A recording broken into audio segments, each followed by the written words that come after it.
seat you by the fire. Listen, listen. There's something I must confide. I know I said that it'd be fine.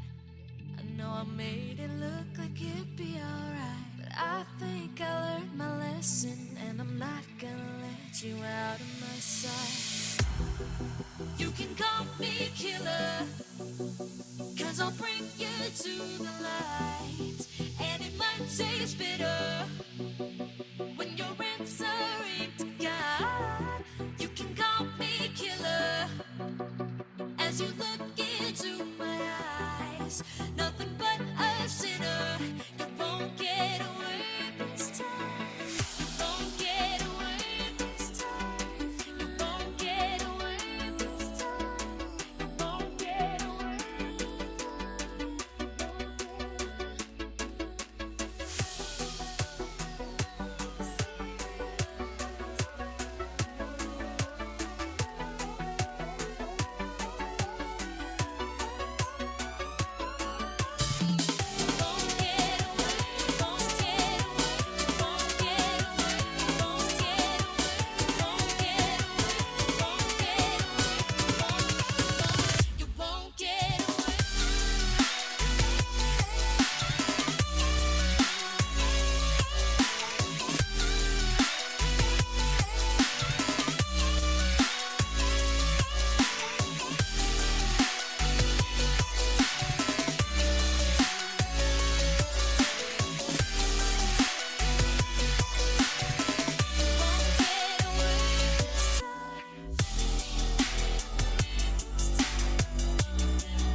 I feel so alive.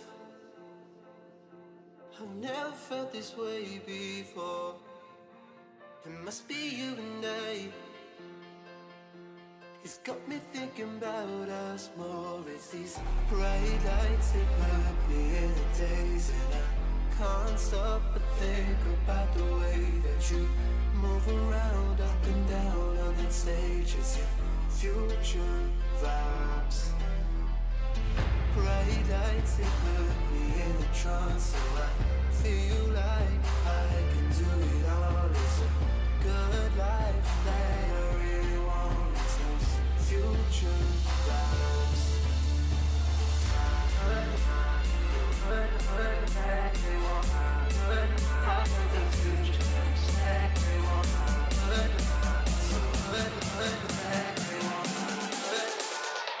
I got those future vibes.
about to turn it on.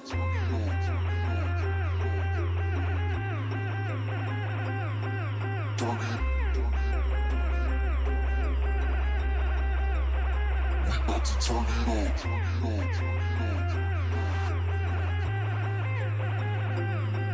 Turn it. We about to turn it on. Turn it on. Turn it on.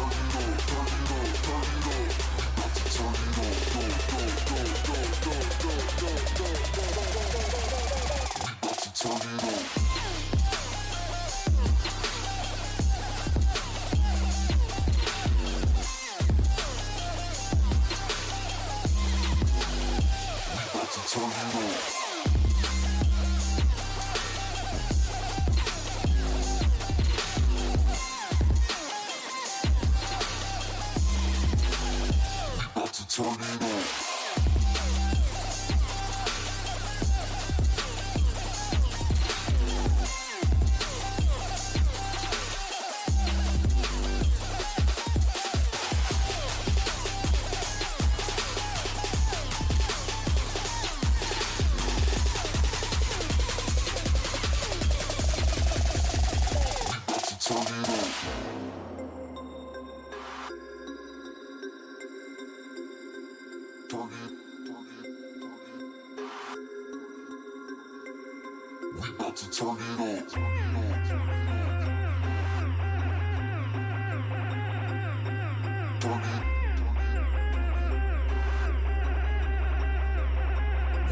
Turn it on. Turn it on.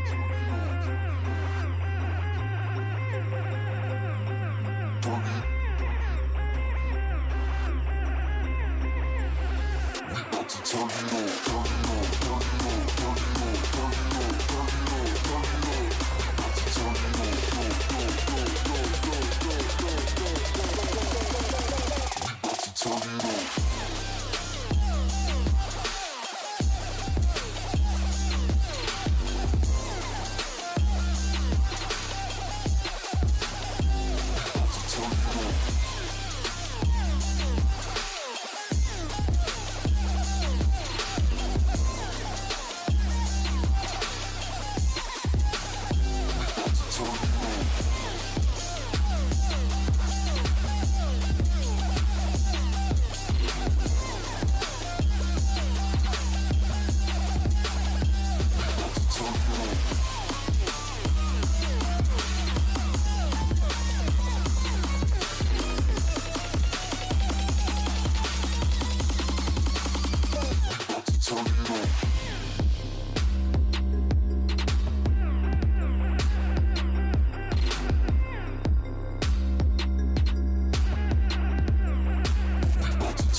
Seen you're pretty. Soon as you came in that door, I just wanted you. Got a sack for us to roll. Married to the money, introduced him to my stove. Showed him how to whip and now we're remixing for low. Get my track in, let him hit the bando. We be counting up, watch how far the bands go. We just set it go, talking matching Lambos. Got 50, 60 grand, 500 grams gold. Man, I swear we love him, how he whips the flag up. At the strip club, we been letting bands go.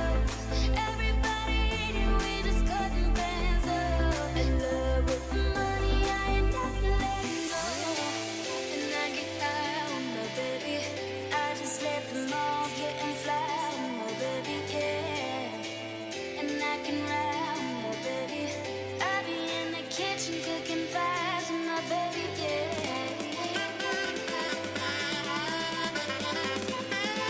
And I can ride on my baby.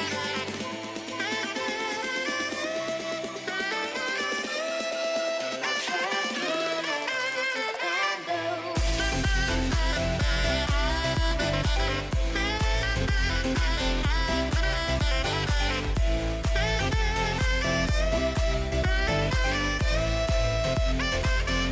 I've been here for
I done been through a whole lot. Trial tribulation, but I know God said you wanna put me in a bow tie. Pray that the holy waters don't book dry. So look around me, so many motherfuckers won't doubt me. They know that they can never doubt me. Found out a dirty dog, but maybe they found me. And I love myself. Yeah, I love myself. Yeah, I love myself. I love myself.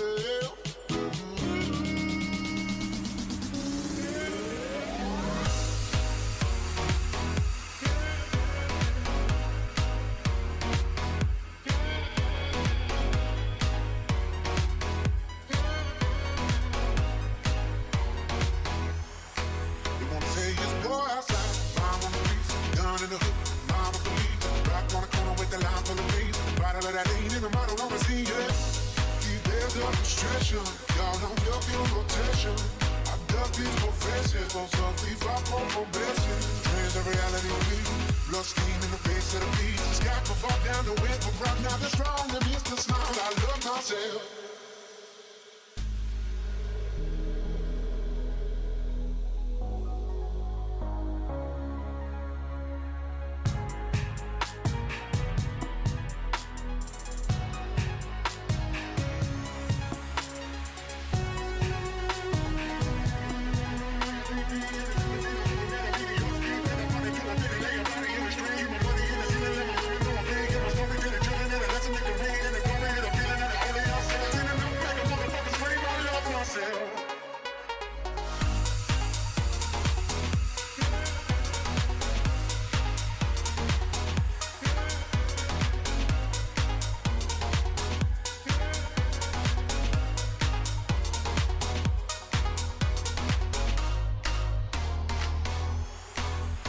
I went to war last night. With the automatic weapon, don't nobody call a medic. I'ma do it till I get it right. Yeah. I went to war last night. I've been dealing with depression ever since an adolescent. I can never hear the blessing. I can never see the message. I can never take the lead. I can never go to lead. I'm a negative and negative. I know you late me. And it's everything I'm looking at. Be your scheme. Then I run into a minute. Lay your body in the stream. I'm running in the scene. And let my mama know I'm playing. Get my story to the children. And a lesson they can read. And the glory to the feeling. And the holy all sin. It's in enough. Make a motherfucker scream. I love myself.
We are dreaming in the dark. We are nothing more than dust. Search but you stay lost. We are reaching for the stars, but we're making this too hard. And I wonder where you are. Mysterious, that's the part you always show. 'Cause you're too curious. Maybe you should take it slow. Mysterious, that's the part you always show.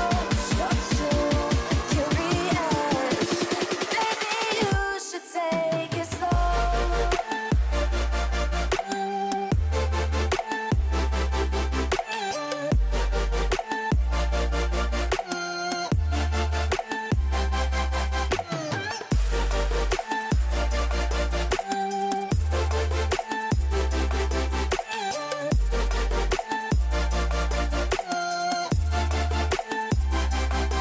We're dreaming in the dark. We are nothing more than dust. You search but you stay lost. We are reaching for the stars, but we're making this too hard. And I wonder where you are.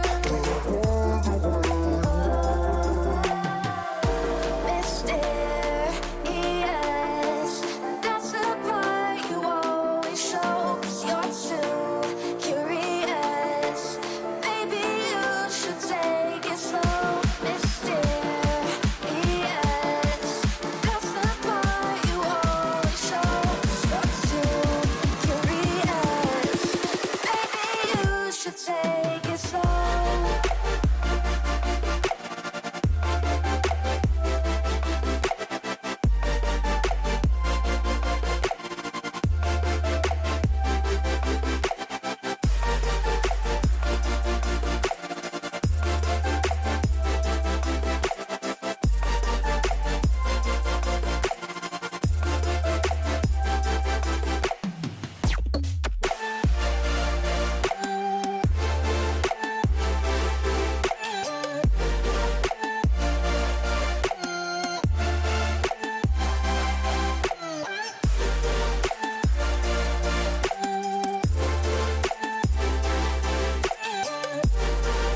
Everybody wants to get down like that. Whoa.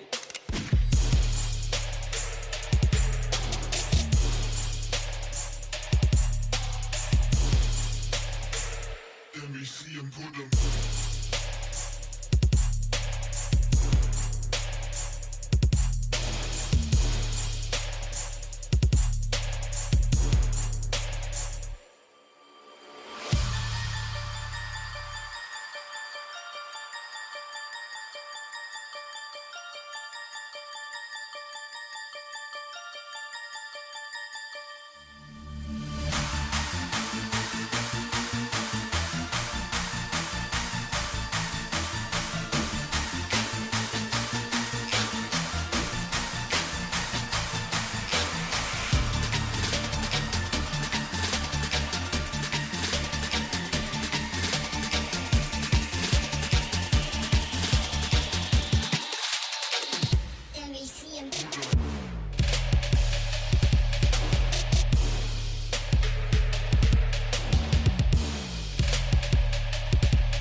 What just happened?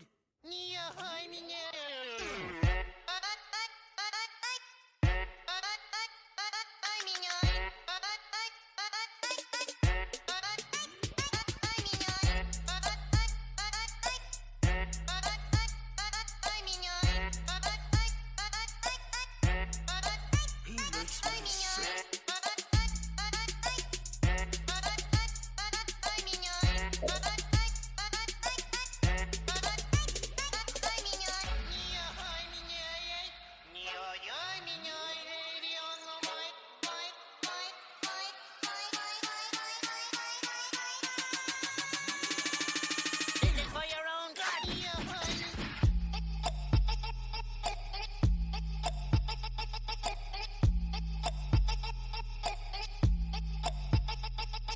What just happened?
Happened?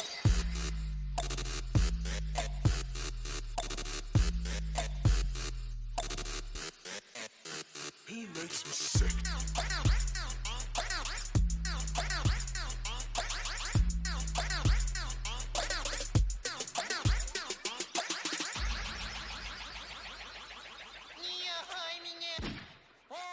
care of that, eh, Patrick? Done and done.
Well, welcome back, guys, to the Female Pro League stream. It's been a while since we've streamed last. We had a bunch of reschedules, very short streams, but I have a brand new caster on board with the Female Pro League, and it's Dirk, or Jamie. I know what you like to be called, Dirk or Jamie, but... I think you just go with Dirk. Nobody knows me as Jamie. That's the weirdest thing is you sit there and introduce yourself to someone and be like, oh, my name's Dirk, but then it's not. But yeah, I usually go by Dirk just to save confusion and stuff like that. Well, how's it going, man? We got a great match. Virtue versus Strictly Business. Two fantastic teams here in the Female Pro League Season 2. And, of course, let's jump into the Banner Protect system. H60 right off the bat. Overclock next, along with the your tacticals, as usual, with the Rapid Fire and High Caliber soon to follow. And as a joke, we're going to throw the Combat Axe in, too.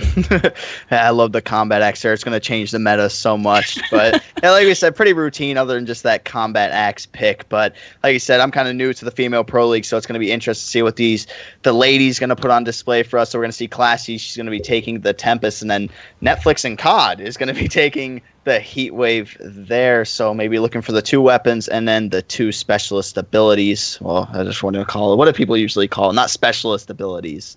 It's the weapon, and then I call it like point acquiring, or I guess like defensive. Like it's kind of like, you're not offensive specialist, but your big three probably on the board. I don't know if the kinetic armor made it out, but your active camo, heat wave, and your scythe, pretty much your top three there. And on the side of SB, we don't quite see the scythe yet, and there goes Berlin K picking that up for the final one. And Tempest Scythe going to be the two weapon combos, along with the Virtue using that third weapon being the Purifier, and active camo making it on both sides. So the only thing standing out here is the Heat Wave and the Purifier. Oh yeah, definitely. I think the biggest thing is definitely that Purifier. I mean, we've seen it sometimes come into play on the Granny Hill is where most of the time you're really going to see it. It's just for those close quarters areas.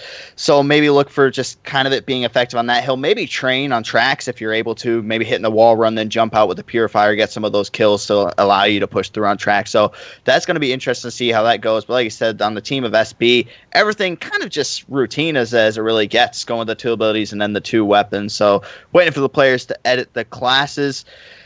hopefully it's going to be a good one. I want to cast. I like casting long game 5s and everything. I know we had a little bit of delay going into this with some players getting some subs in and stuff like that, but I'm excited to cast this one. Fridge Hardpoint, one of my favorite Hardpoint maps. I don't think there's really any other one I can say that goes up in my books against this one. Maybe Stronghold. I like Stronghold, but Fringe definitely up there, one of the best in my opinion.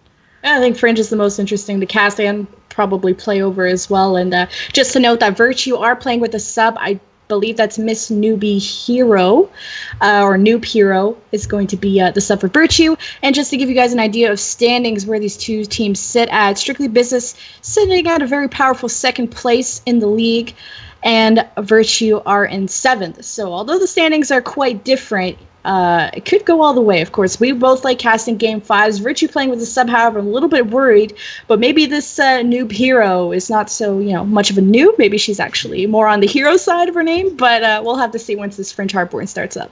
Yep, definitely. So Score Streak's going to be added. I believe Bossy wasn't able to finish the critting class, but that's not that big of a deal, especially in the critting class. I mean, just saves overall, but Score Streaks are now being edited before it ends this one. It feels like it takes forever sometimes. Like, I think the more you want to cast, the longer it feels like it takes. Like, the timer you look at it, it'd be like 20 seconds, and going down, and all of a sudden you look at it again, and you're like, oh, I swear that didn't move. But now we're finally going to be jumping into the game. Virtue going up against Strictly Business. As we hop into this one, who do you want to jump on board with off the start? Well, it's going to be hard to say. I'm going to have to look on who's going to spawn on that grandma side and the barn side, how they're going to set up in this middle hill. Those AR players to watch.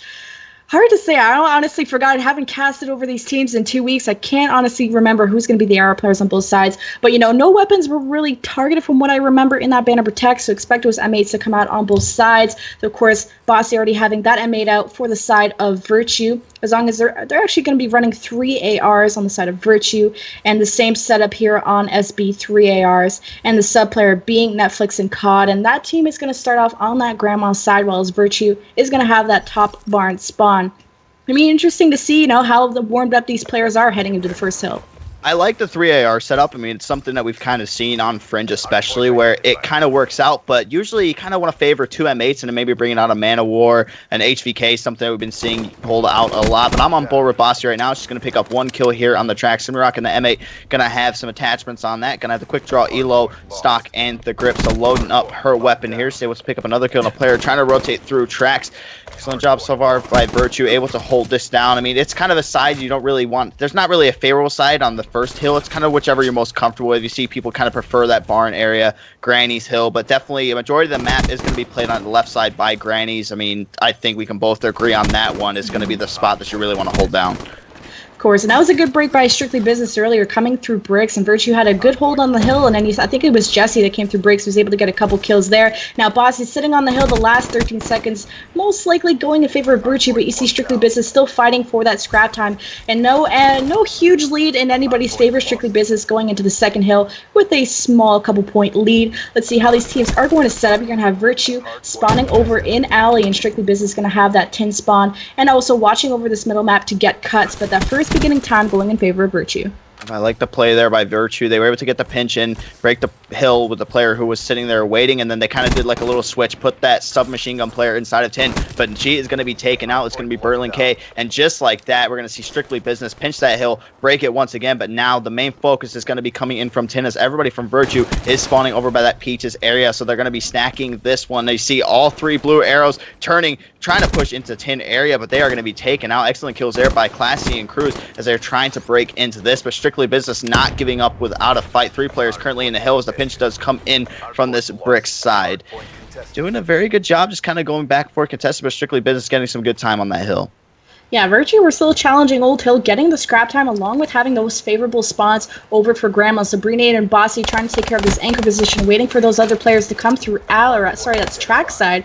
So Classy Cruz and them joining the squad here on Grandma's, but the first initial time is going to go in favor of Songflu, who's sitting on the hill with the RK5, has the AR in her back pocket, but that RK5 going to be suitable for those close range battles. So you see Virtue just trying to watch these silo spawns. Bruni getting some nice picks over on 10, so Strictly Business going to have to stick together and try and break this hill. But here comes Jessie. She's going to drop as well. So Strictly Business, like I said, have to work together to break this Grandma's hill. Yeah, definitely. We know how hard it can be to break the setup once you get the players on silos and as somebody watching tracks. Basically, anybody who runs through 10, unless you're just going to somehow one-burst that person that is in that silos area, it should be so easy to hold it down. As you can see right here, we got Songfully trying to push through 10. It's almost kind of like you have a death wish to try to push there. It's so hard to break, even when you're stacking people. If you're able to get a good AR player back there, get enough shots off, it's going to be so easy to hold it down. Virtue going to be going to this next hill with a 20-point lead as the time is still going down in Grandma's. But you're going to see on the map 2 players from Strictly Business going to be rotating around this pizza side trying to hold it down. But Virtue been so quick on the rotations in each and every hill that we've seen thus far. Yeah, Songfully is going to pull out that Tempest now, and they should be getting those globe spawns, but there's a sneaky player from Strictly Business coming behind him as well, so Jessie coming in for the pinch is able to pick up 2, and Brilliant-K is able to clean up another kill there as well, so full control going into Strictly Business. Let's see how Virtue are going to attack this one. Classy Cruz having the AR in hand, but she does drop. 3 players of Virtue do go down, and Brilliant-K is on an absolute tear there with a 4-kill streak. Brilliant-K, I don't know what she just called in. I don't know if the score streak is that a counter UAV? Is what we saw. The counter UAV going to be coming in, so she does have her lightning strike as well. Brilliant-K, been the player for this squad, has been kind of in the hill slaying with that AR, so excellent job by her. But now it's going to be Strictly Business picking us back up. It's going to be Jessie and Netflix inside of the hill. So let's go through real quick. The specialists that are going to be available: Heatwave in favor of Netflix and COD. She's going to go opt to use that one. Not sure if that was the smartest decision to really waste the Heatwave. Still really early in the game. I mean, you can still get another one, but just kind of on that 1-on-1 gunfight when there's not even that much time left on the hill. Not truly necessary. Oh, Brilliant-K, just not the most luckiest lightning strike I've ever seen, taking out 2 of her own teammates. Nonetheless, it's going to be Virtue now. It's pretty set up for this middle hill. The flank coming in by Netflix and COD. She's able to pick up 2 on the flank, and that's 2 going down for Virtue. Now it's going to be Strictly Business on this middle hill here, and good kill by Jessie. Take out those players coming through on bricks. Now you see Strictly Business putting pressure on this barn spawn. They're just going to have to be careful of that player on top barn, but you see those split spawns by Virtue. They're going to be pinching from all sides, and Breenade gets a nice 2-piece with the sight, and now Hill back in control of Virtue. Split spawns are definitely something that's going to come back to bite you in the butt, because it just enables you to get that pinch, and you're going to be able to break the hill so easily. I mean, if you don't have the player set up, maybe if you get a player set up on the white truck area, you can kind of watch that pinch, but I mean, it's kind of hard to get that play call going when you don't know how the spawns can really work at times. But anyway, we're going to go ahead and jump on board with a player inside of the hill. That is going to be your girl, Jessie. She is going to be in there right now, but she will be taken out by Bossy coming in through 10, so it's going to be SB. They got the first rotation on this one. We saw what they were able to do on this hill last time. They took a majority of the time from that. Shots going to be coming in from this dub area. Going to be watching the back alley right now. Able to pick up 1 kill. 1 player going to jump inside of the hill. Are they going to be able to get this? No. The pinch comes in from 10, and just like that, we're going to see Virtue take over this hill. Yeah, great break by Virtue, and I mean, they had the initial control, and then you saw your girl Jessie came in with the active camo right in the beginning of the hill, but Virtue are doing a good job of pushing or just flooding all their players in and really getting aggressive with their sub work here. So Miss Noob Hero gonna get some kills on the hill before she does get taken out. 15 seconds left. You see the orange arrows from Virtue set up for this new Grandma spawn like they did sort of last time. Brilliant-K is gonna try and contest this anchor spot, but she is gonna drop by the hands of Breenated. So you see Virtue pretty set up for this anchor position, which could be quite devastating if they set up that spawn trap over at 10. But Brilliant-K and Jessie, let's see if they're able to break this hill. Jessie's going to flood into the hill. Brilliant-K trying to lay up some support with the AR. Needs to take out that anchor at the back silo, which she does. She does get traded out quite quickly, but at least Bossy's now still racking up time for Virtue on the hill. Let's see if this is going to pay off for Virtue. I mean, we saw SB, once again, that Junkyard Hill get a majority of that time, but it's one of those hills where if you rotate early, you know how, if you can get such a good setup, how lethal it can be. You can try to make it pay off, maybe get a full 60 or at least 45 seconds on the hill to really turn it around, but it's going to be Breenade on board with her right now. She's going to be holding down the anchor position, but just as we switched her, she is going to be taken out by your girl, Jessie. Just like that, we're seeing SB kind of with the Optic Gaming style of play. Not necessarily have to rotate first, but you have that slaying power to the point where you can just break the other team's setup and control that time. 162 to 106. SB starting to pull away with this one. Yeah, SB having troubles with some team kills here as somebody did have another team kill there, but Strictly Business over at that Grandma's Hill had a really good break, flooding all 3 players in, even using a heat wave to their advantage, able to get the last bit of scrap time there as we're extending into about a 70-point lead in favor of Strictly Business. Your girl Jessie and Songfully going to be on the hill. Berlin K is going to lay up some support with the Scythe. She's able to find another player, actually get the assist, watch over this little room area, and now Virtue having 2 players down, make that 3. It's all going to be up to Brina to try and just contest this hill, but she's going to be playing this pretty smart, waiting for her teammates to spawn up, but full control of tracks going to Strictly Business as they do extend into the 200-point lead mark. Yep, definitely. And Spawn's kind of out of whack. It's going to be a player spawning back alley and some players spawning through tin right now. There's a big kill there to try to break this hill. I'm going to hop on board with that player who's going around. That's going to be Bossy, but she will be taken out as she is trying to get that pinch in. So hill currently being contested. Players just kind of jumping in, trying to contest this one. Active camo is going to be ready. It's going to be Bossy opting to use that, but he will be taken out. Songfully going to come in with a big 3-piece, currently on a 4 streak. Hop on board, show some love to her. See what she's going to be able to do here with the RK5. Gets another kill. Going to have the lightning strike. It's going to be crucial that she stays alive if she can get this kill. It would have been huge. It would have been a Cerberus trying to work her way towards that Wraith, but able to go on a nice spree there to try to hold that one for her squad. And now we see it's going to be the team of Virtue getting ready to go on to this next hill. Players going to be pushing on tracks. The pressure is coming in. SB could be coming from this flank to try to get a pinch in. Let's see what they're going to be able to do.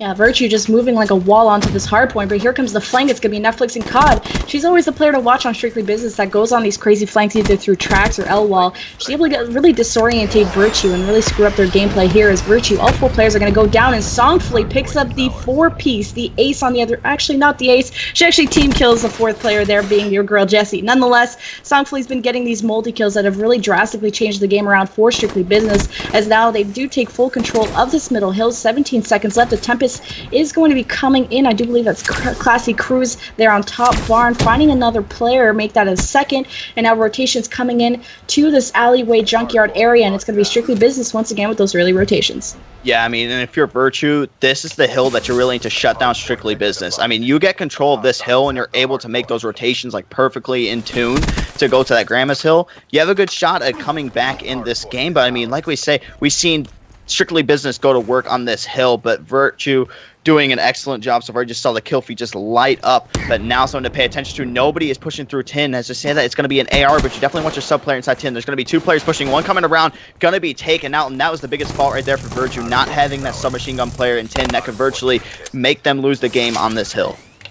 Yeah, so now these Strictly Business players trying to be really aggressive on the hill. Songfully tried to break out her Tempest, not able to pick up that many kills as all 4 players of Virtue are going to be flooded into the hill. They really need to stop this push from Strictly Business and slowly work on those rotations. You see Bossy, that orange arrow of her, trying to go for those globe spawns to really solidify his Grandma's Hill. It's going to be absolutely crucial that they do, but with the last 5 seconds left, they're going to have to at least contest this this Junkyard Hill, and it looks like it's not going to happen. 250 to 138 in favor of Strictly Business. Very dominating performance out of them when Songfully 2 kills shy off the 40 bomb. Oh yeah, definitely. It's going to be Songfully in your final kill cam as well. Going to be able to pick up one and then pick up another as the player was pushing through. But like we said, this hill was huge for them. Obviously, they were going to lose off that one if they wanted to hold it, and they did. But it's just that setup. We kind of brought it up when that hill finally got broke. Virtue, they looked promising for them. Like I said, you kind of take that hill away from them, you go to the next one, you kind of had that momentum to try to build your way back into the game. But they didn't have a very good setup going. They had back alley and dub covered pretty well, but you saw 3 arrows push through tin. They had an AR in there. The first gunfight was an AR to an AR engagement. So, I mean, she could have maybe won that one, but she lost that. The player right behind had a submachine gun as well, so it would have been hard to get that 2-piece for the 3rd player coming in as well. So it's going to be Strictly Business 250 to 138 in a pretty dominating fashion. Of course, and if this is the best of 5, so the second map is going to be Evac, Search, and Destroy. And just to note also, Virtue held up a pretty good fight using that sub player they probably have never even played with before. I don't think I've seen Miss Newbie Hero play before, and she actually held her own, got some decent amount of objective time. I think it was about 1:12 or something like that. So I like how she's picking up that objective role, and they're really adapting around, like shifting their roles around. I can't remember the player that's missing, but, you know, having someone completely new, you don't know their play style coming into the game and things like that, can be very hard to adapt to. But, you know, actually making past the 130 mark when you have someone, you know, you've never played with and playing against a second place team in the league, I thought Virtue did a very good job. They always fled the hill together, even though they weren't always able to outslay Strictly Business. Strictly Business got a lot of flanks in. They were able to get some multi-kills that way, and that really kind of threw off Virtue, of course. And but now heading into Search and Destroy, it's going to be a whole different game mode. I'm excited to see how Virtue are going to adapt. Having that new player on Search and Destroy is going to be really crucial since it's all about team play on that game mode.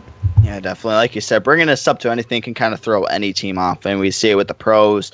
We always kind of see that. Just kind of throw this person in who's not sure how you play. Sometimes you get lucky and it just kind of clicks, like maybe if you've played with them in the past. But like you said, just a player just coming in and going into the game, it's going to be hard to try to get things figured out that quickly and adapt. But I mean, they kind of got their chemistry going now with the hard point, so they're kind of used to playing with each other. But Search and Destroy is a complete strategic game mode. You need your entire team on the same level, like you said, because those strats, you can kind of think on the fly of what you're going to do, or if the player has a certain idea of what you guys plan as a team beforehand. But it's going to be interesting to see how this one does go. So we have Strictly Business currently up 1-0. Is it a best of 5, I believe, correct? Yeah. Okay, so a best of 5. So we're going to be seeing Search and Destroy on evac. I want to get your prediction from this game after, obviously 2 different game modes. You saw from the hard point. I want to get your prediction on who you think is going to take this Search and Destroy. It's really hard to say. Of course, from Season 1, just from what I remember, Strictly Business was one of the top Search and Destroy teams, or at least they just have really great individual Search and Destroy players on their team, and just really great map awareness, and they were able to close out those sort of 2v1, 3v1 situations even. I think it was Songflay in Season 1 that got a 1v3, many actually 1v3 ninja diffuses, something like that. So they're very intelligent individual players. Now on the side of Virtue, I haven't seen them as much, watched them play as much. I don't know them individually. But it does come down to a lot of individual work, as well as, working as a team to get the objective done, so plant the bomb, defuse, etc. But looking to see what kind of role Miss Noob Hero is going to pick up. Is she going to be the one picking up the bomb, letting the other ones kind of slay and support her? Or is she going to be the one supporting the bomb carrier? Is she going to be the one kind of staying back, watching flank? Because you got to worry about Netflix and Kaj. She really did hit the flank quite a bit on hardpoint. They've really picked up some really crucial kills that turned the tides for their favor. So heading into evac S&D, the prediction would be Strictly Business all the way, but I want Virtue to pick up a couple rounds. I think if they really put their heads together and they think of some really interesting strategies or something to really throw off SB, maybe in the Banner Protect system or even in game, I think they should be putting up a good fight. Oh yeah, definitely. So should be getting the game started. Countdown clock is going, so we're going to be heading into that Banner Protect. So it's just going to be interesting to see how this plays out. Obviously, if you guys are just tuning in, we have Virtue. They are playing with a sub. Is going to be Newbie Hero. This was her warm-up game. She didn't get one coming into that, so she's a sub. And then she had a warm-up game in the hard points to go into the Search and Destroy. Had to get the thumbs warm, so you can get those gun people down and everything. So Overkill is going to be the first thing we see go out by Classy Cruise, and then HCXD going to be going out by Netflix and COD. Yeah, pretty much your standard S&D one, so that's going to be a Virtue taking out the sniper class here, the Overkill. It's really going to limit what they're able to use. So still the RK5, a very viable second option. Wonder if they're still going to go with maybe a thermal ban or something more than that. Even the whole SVG ban I've seen before, but I can't remember if it was Berlin K or Songfully that really likes to hit the sniper. Either way, it's a good band to use. High caliber and rapid fire, your usual tacticals are going to be taken out. Wonder if a specialist is going to be touched, like maybe an active camo or a kinetic armor can be pretty devastating in a 1v1 gunfight when your life is really important in S&D. And kinetic armor does make it out, so no specialists there for them. So obviously we see the tactical bans. Time and time again, banning out the tacticals is just going to keep the game, the pace of the game pretty quick. Obviously concussion and flash banning is going to be able to slow you down. So both of those bans going to be coming out from Strictly Business. So that this is a type of very aggressive team. I've never seen them play in the past, but just from that hard point, from what I was able to tell, very, very aggressive. They don't want to be slowed down by these tacks. They don't have to worry about running tac mass. So expect them to maybe hit them with a gun. We see a lot of teams, they have that kind of strat where one of the rounds they will just straight rush. If down mid-map, anywhere you name it, they will just have one round where it completely throws them off because you don't expect a team just go like a four-person rush to a site or anything like that. So it's going to be interesting to see what these teams have up their sleeves. Obviously, Strictly Business playing with their full roster. So, this team said, I believe you said they're second place in the league as well. But there's going to be a rejack is going to be coming in from Classy Cruise. Very interesting. Yeah, very interesting. You don't typically see the rejack, of course, grants you a second life, but we've seen in many like pro matches how if you're in a 2v1, you use the rejack, you're still going to get killed, and actually allows the other team to get even more points off of you, so can kind of not be always the best, but I've seen rejack situations where you get back to life and win a gunfight when the other person's one shot. Either way, SB is not going to go for the rejack, even though, you know, they had plenty of time to maybe pick one other player like Brilliant K, Songflay, or Jesse to pick it up, but they're not going to opt to use the rejack at all, as Active Camo, Glitch, and Heatwave are going to be matched on all sides, except your girl Jessie's going to pick the Overdrive over the rejack. Yeah, I mean, just really common from SB. They just kind of keeping the meta just how it usually is. I mean, maybe just swap out. And a lot of people have been taking Overdrive. I really like Overdrive. I think it's very, very good in Search and Destroy. I mean, it's crucial, obviously, when you're going to the start of the rounds, maybe to get a defensive position and gain an offensive advantage as well. But something that's very underrated is using it mid-round. I mean, it can really throw some people off because in their mind, they're thinking, okay, if I sit here, this player's not going to be able to reach me in time. But with Overdrive, you can turn a 5-second rush into like 2 seconds. So you're just able to completely just run and gun them. So, I mean, obviously, if we didn't see Overdrive, maybe see a Psychosis and stuff like that. So it's going to be interesting. I honestly... Like, I've played pubs a couple times and I've seen rejack, and you just kind of sit there, right? And the body just kind of spawns up. It doesn't, I don't really know how it's going to be very useful. Maybe if SB pulls out a sniper and they take out Classy Cruz and then she has that, and maybe from afar you can kind of like bring yourself a second life. So maybe that could be a strategy for it, but I hardly doubt it. I just really don't see the whole point of a rejack pick.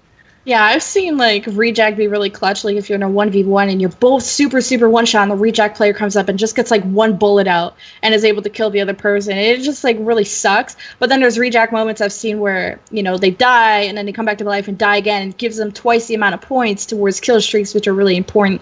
Another thing to note, that Overclock didn't make it through into the Banner Protect, so that will be a thing to worry about, is how often can this rejack and how often can these specialists come back into the game, and it's going to be really a tide changer coming into these rounds, how clutch some of these specialists really can be. Yeah, definitely. I mean, with Overclock staying in 2, you don't need Tac Mask because the concussions and flashbangs got banned out as well, so just going to probably see a lot of Afterburner and then the Overclock, Flak Jacket, Overclock. I mean, the majority of the players, if it makes it through, they're going to be using it unless you're just kind of carefree and just like, oh, we don't need Overclock. We're going to be fine. But it does come in handy, especially with some of like the more crucial specialists that you pick.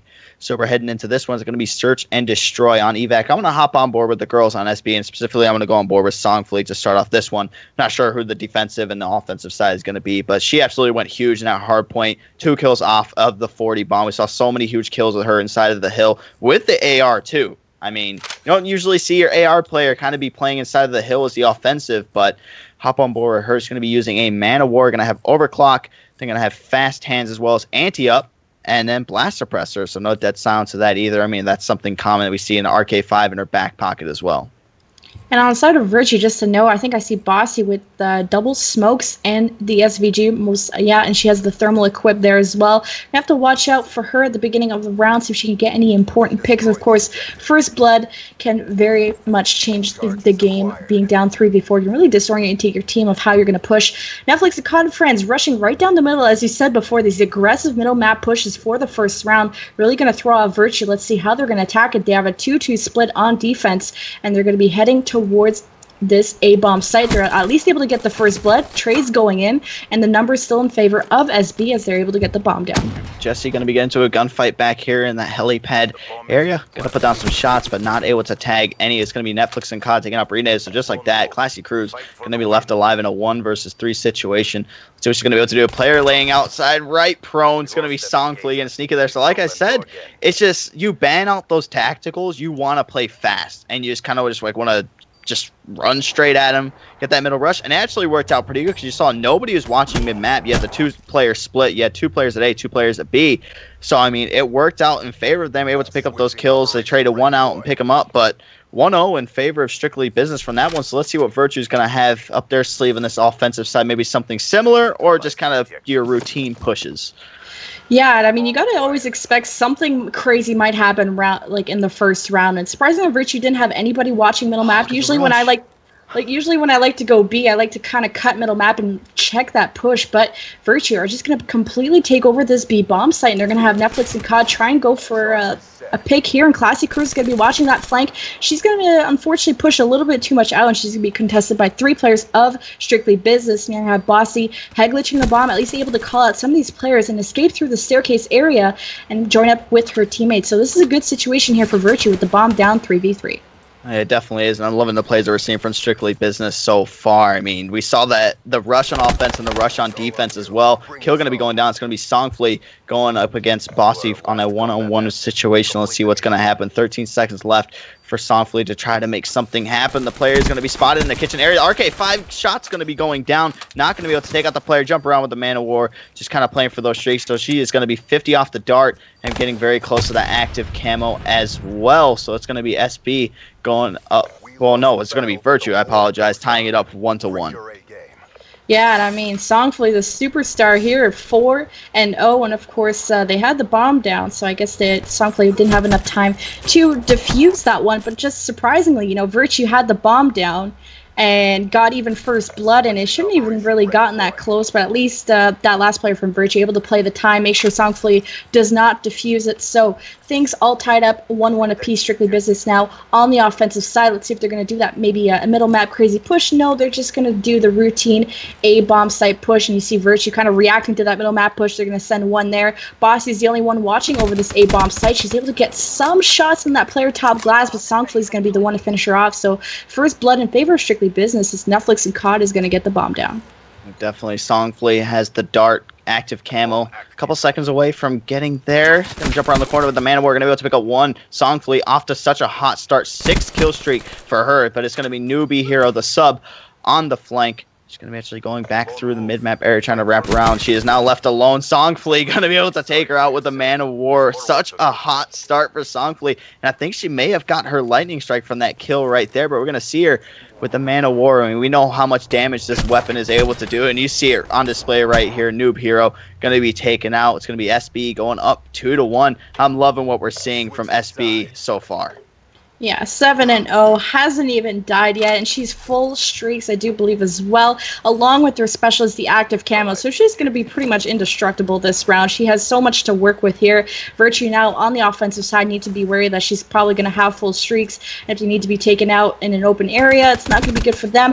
2 players of Virtue already go down. Songfleet with a 2-piece, currently 9-0, and Virtue, just like that, have all been cleaned up, and they didn't even have enough time to go for the routine A push. Strictly Business just being so aggressive on the defense here.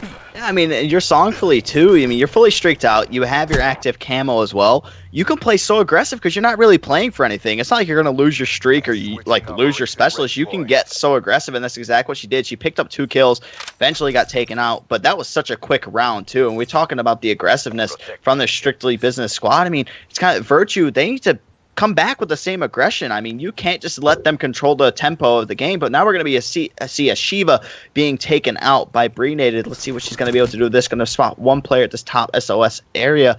She's going to keep her sights aimed down there, but just going to go ahead and check back. But now the dart is going to be coming into play from Songfleet, so let's see if she decides to use this as a weapon or just kind of like scout out the area. She flew right over 1 player, but was not able to spot her. Now going into this small back building, gonna go ahead and shoot the dart, gonna miss, but the dart is gonna stay up. Can she get this kill? Yes, she can, and your girl Jessie gonna be taking out Bossy. So just like that, 2 players left for Virtue, but they were able to trade out those kills. Noob Hero getting up a nice 2-piece right there. And what did you see? Classy Cruz just literally spotted Songfleet and just really walked past her. Oh my goodness. Virtue were doing a good job of trying to look for Songfleet's body while she's controlling the dart, but Songfleet just wreaked her havoc already. 1v1 situation. Songfleet versus Classy Cruz. Let's see if she can finish her off, and she does, catching Songfleet off guard. Virtue picking up that round after Songfleet went on quite a tear there with the dart, and they had the numbers in their favor, but Virtue staying alive here with 1 round. Oh, yeah, definitely. So Classy Cruz going to be in the kill cam here, but like we said, Virtue, that kind of needs to pick up the aggressiveness. I mean, that's the biggest thing in Call of Duty. You don't want a team to control the tempo of the game. I mean, we see it so much in any game that you play. You just kind of right off the bat, you see how a team plays, and you can just kind of tell that they're like the more strong and more experienced team and stuff like that. So you just can't let them kind of bully you around. Obviously, second in the league, they're here to play. But let's go on board with Bossy. Going to be the bomb carrier as a new switch. It's going to be Songfully taking out on Berlin K. Been able to take out one as well. Songfully becoming a two-piece. Breenade left alive for the Shiva.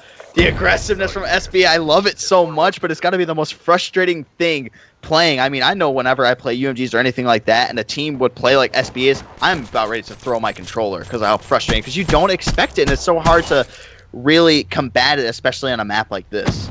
Yeah, it's very risky to just push out of a site like that, especially, you know, there's so many head glitches over on, like, ACs and stuff like that, and Virtue aren't really prepared. They're not pre-aiming. They don't really expect Strictly Business to be that, you know, reckless and pushing out of a bomb site on defense and things like that, because you can, if you get first or second blooded on defense, it's pretty much game, set, and match when you get the bomb down after that. Strictly Business now going to be, as usual, very aggressive at the B bomb site. Full control of the site as well, as you see the 4 players of Virtue just checking out the A site and then going for a 4-lady flank as well. Classy Cruz and friends going to have to figure out how they're going to attack this bomb site now that the bomb is down. Yep, definitely. So we're going to hop on board with the player who's getting up and in the faces of the opposing squad, but Killfeed is going to light up with players from Virtue, and just like that, they're going to be able to make it a 1-on-4. Bomb is being defused. Songfully going to be taken out there. So, bomb going to be defused. Virtue showing some life, and I mean, they got aggressive right there. They pushed straight up the map, and look, they were able to take the round.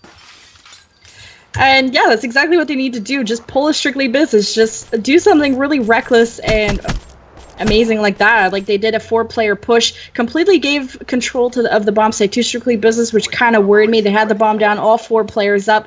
It's going to be really tricky, especially with time not in your favor, but Virtue able to close out all those players in not really that much time, plenty of time to defuse as well. Songfully still has 2 kill streaks to her name, and we also have some more specialists like Berlin K's Glitch and Jesse's Overdrive. She's not going to opt to use at the beginning of the round. Kills do go down, however, it's going to be a 2 versus 2 situation. Now make that a 1 versus 2. Boss, the last one left. Get your shots. And she's able to take that player off the head glitch. Berlin K, the last one left. And the bomb is down. They're right beside each other, as you see on the X-ray. Who's going to be able to catch who off guard?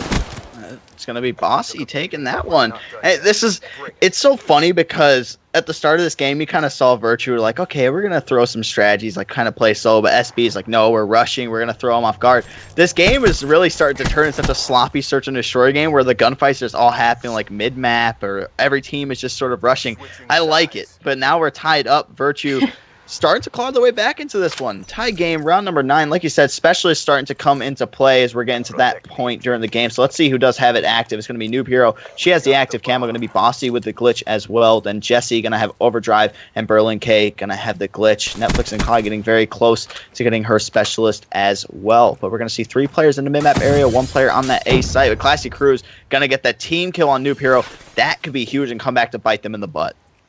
Of course, and I like that push out of Virtue, pushing all 3 players middle map, but they haven't really got any picks. I think actually they lost one of their players, Noob Hero, on that middle map engagement. Netflix and COD is currently getting the bomb down. They have a pretty good setup around it. One to contest it here is Brina. She spots the feed, but is not able to really aim her shots on time before the plant does go down. So Virtue not having the numbers in their favor. They really just need to focus on these picks and work as a team, not get too reckless and get pressured by the time, but the heat wave does come in, and Brina is going to be taken out, along with some kills by Songfully with her streak. So Bossy, the last one left for the 1v3, picks up the mate, having the glitch in hand. She's going to be contested here. So the round is easily going to go in favor of Strictly Business. And if you're Bossy right now, you just kind of try to play for kills and just stay alive, and really not stay alive. She just got so much confidence right there. It's a challenge, and now she's going to have the dart, counter UAV as well, and the glitch. But something you just got to keep in mind is that player in water. I mean, you just run if you're her right now. You don't really have to contest, but there's going to be a player right to the right. Is she going to be spotted? Can she get this kill? No. It is going to be Jesse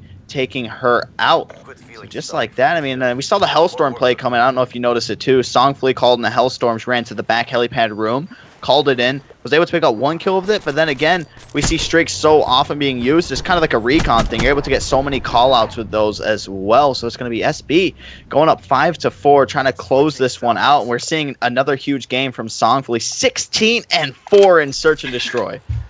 Let's see if she can maybe hit the 20 bomb before the end. If it does go, However, it's only one round away. I don't expect her to get an ace here, but would be cool around 11-20 bomb. That'd be the first time I ever see it. However, Noob Hero going to have the bomb in hand, heading towards this middle of the map. So they're pulling a very reckless middle map push. Let's see if this is going to work out for them. Breenade is going to challenge this B site, but she's going to be taken out right away. Trades do coming in, however, 3 versus 3. How are Virtue going to decide this? Are they going to rotate still towards B, knowing that Strictly Business have some players there? Or are they going to go for a nice A flank? The one to be spotting them is Jesse, who's watching over this middle door.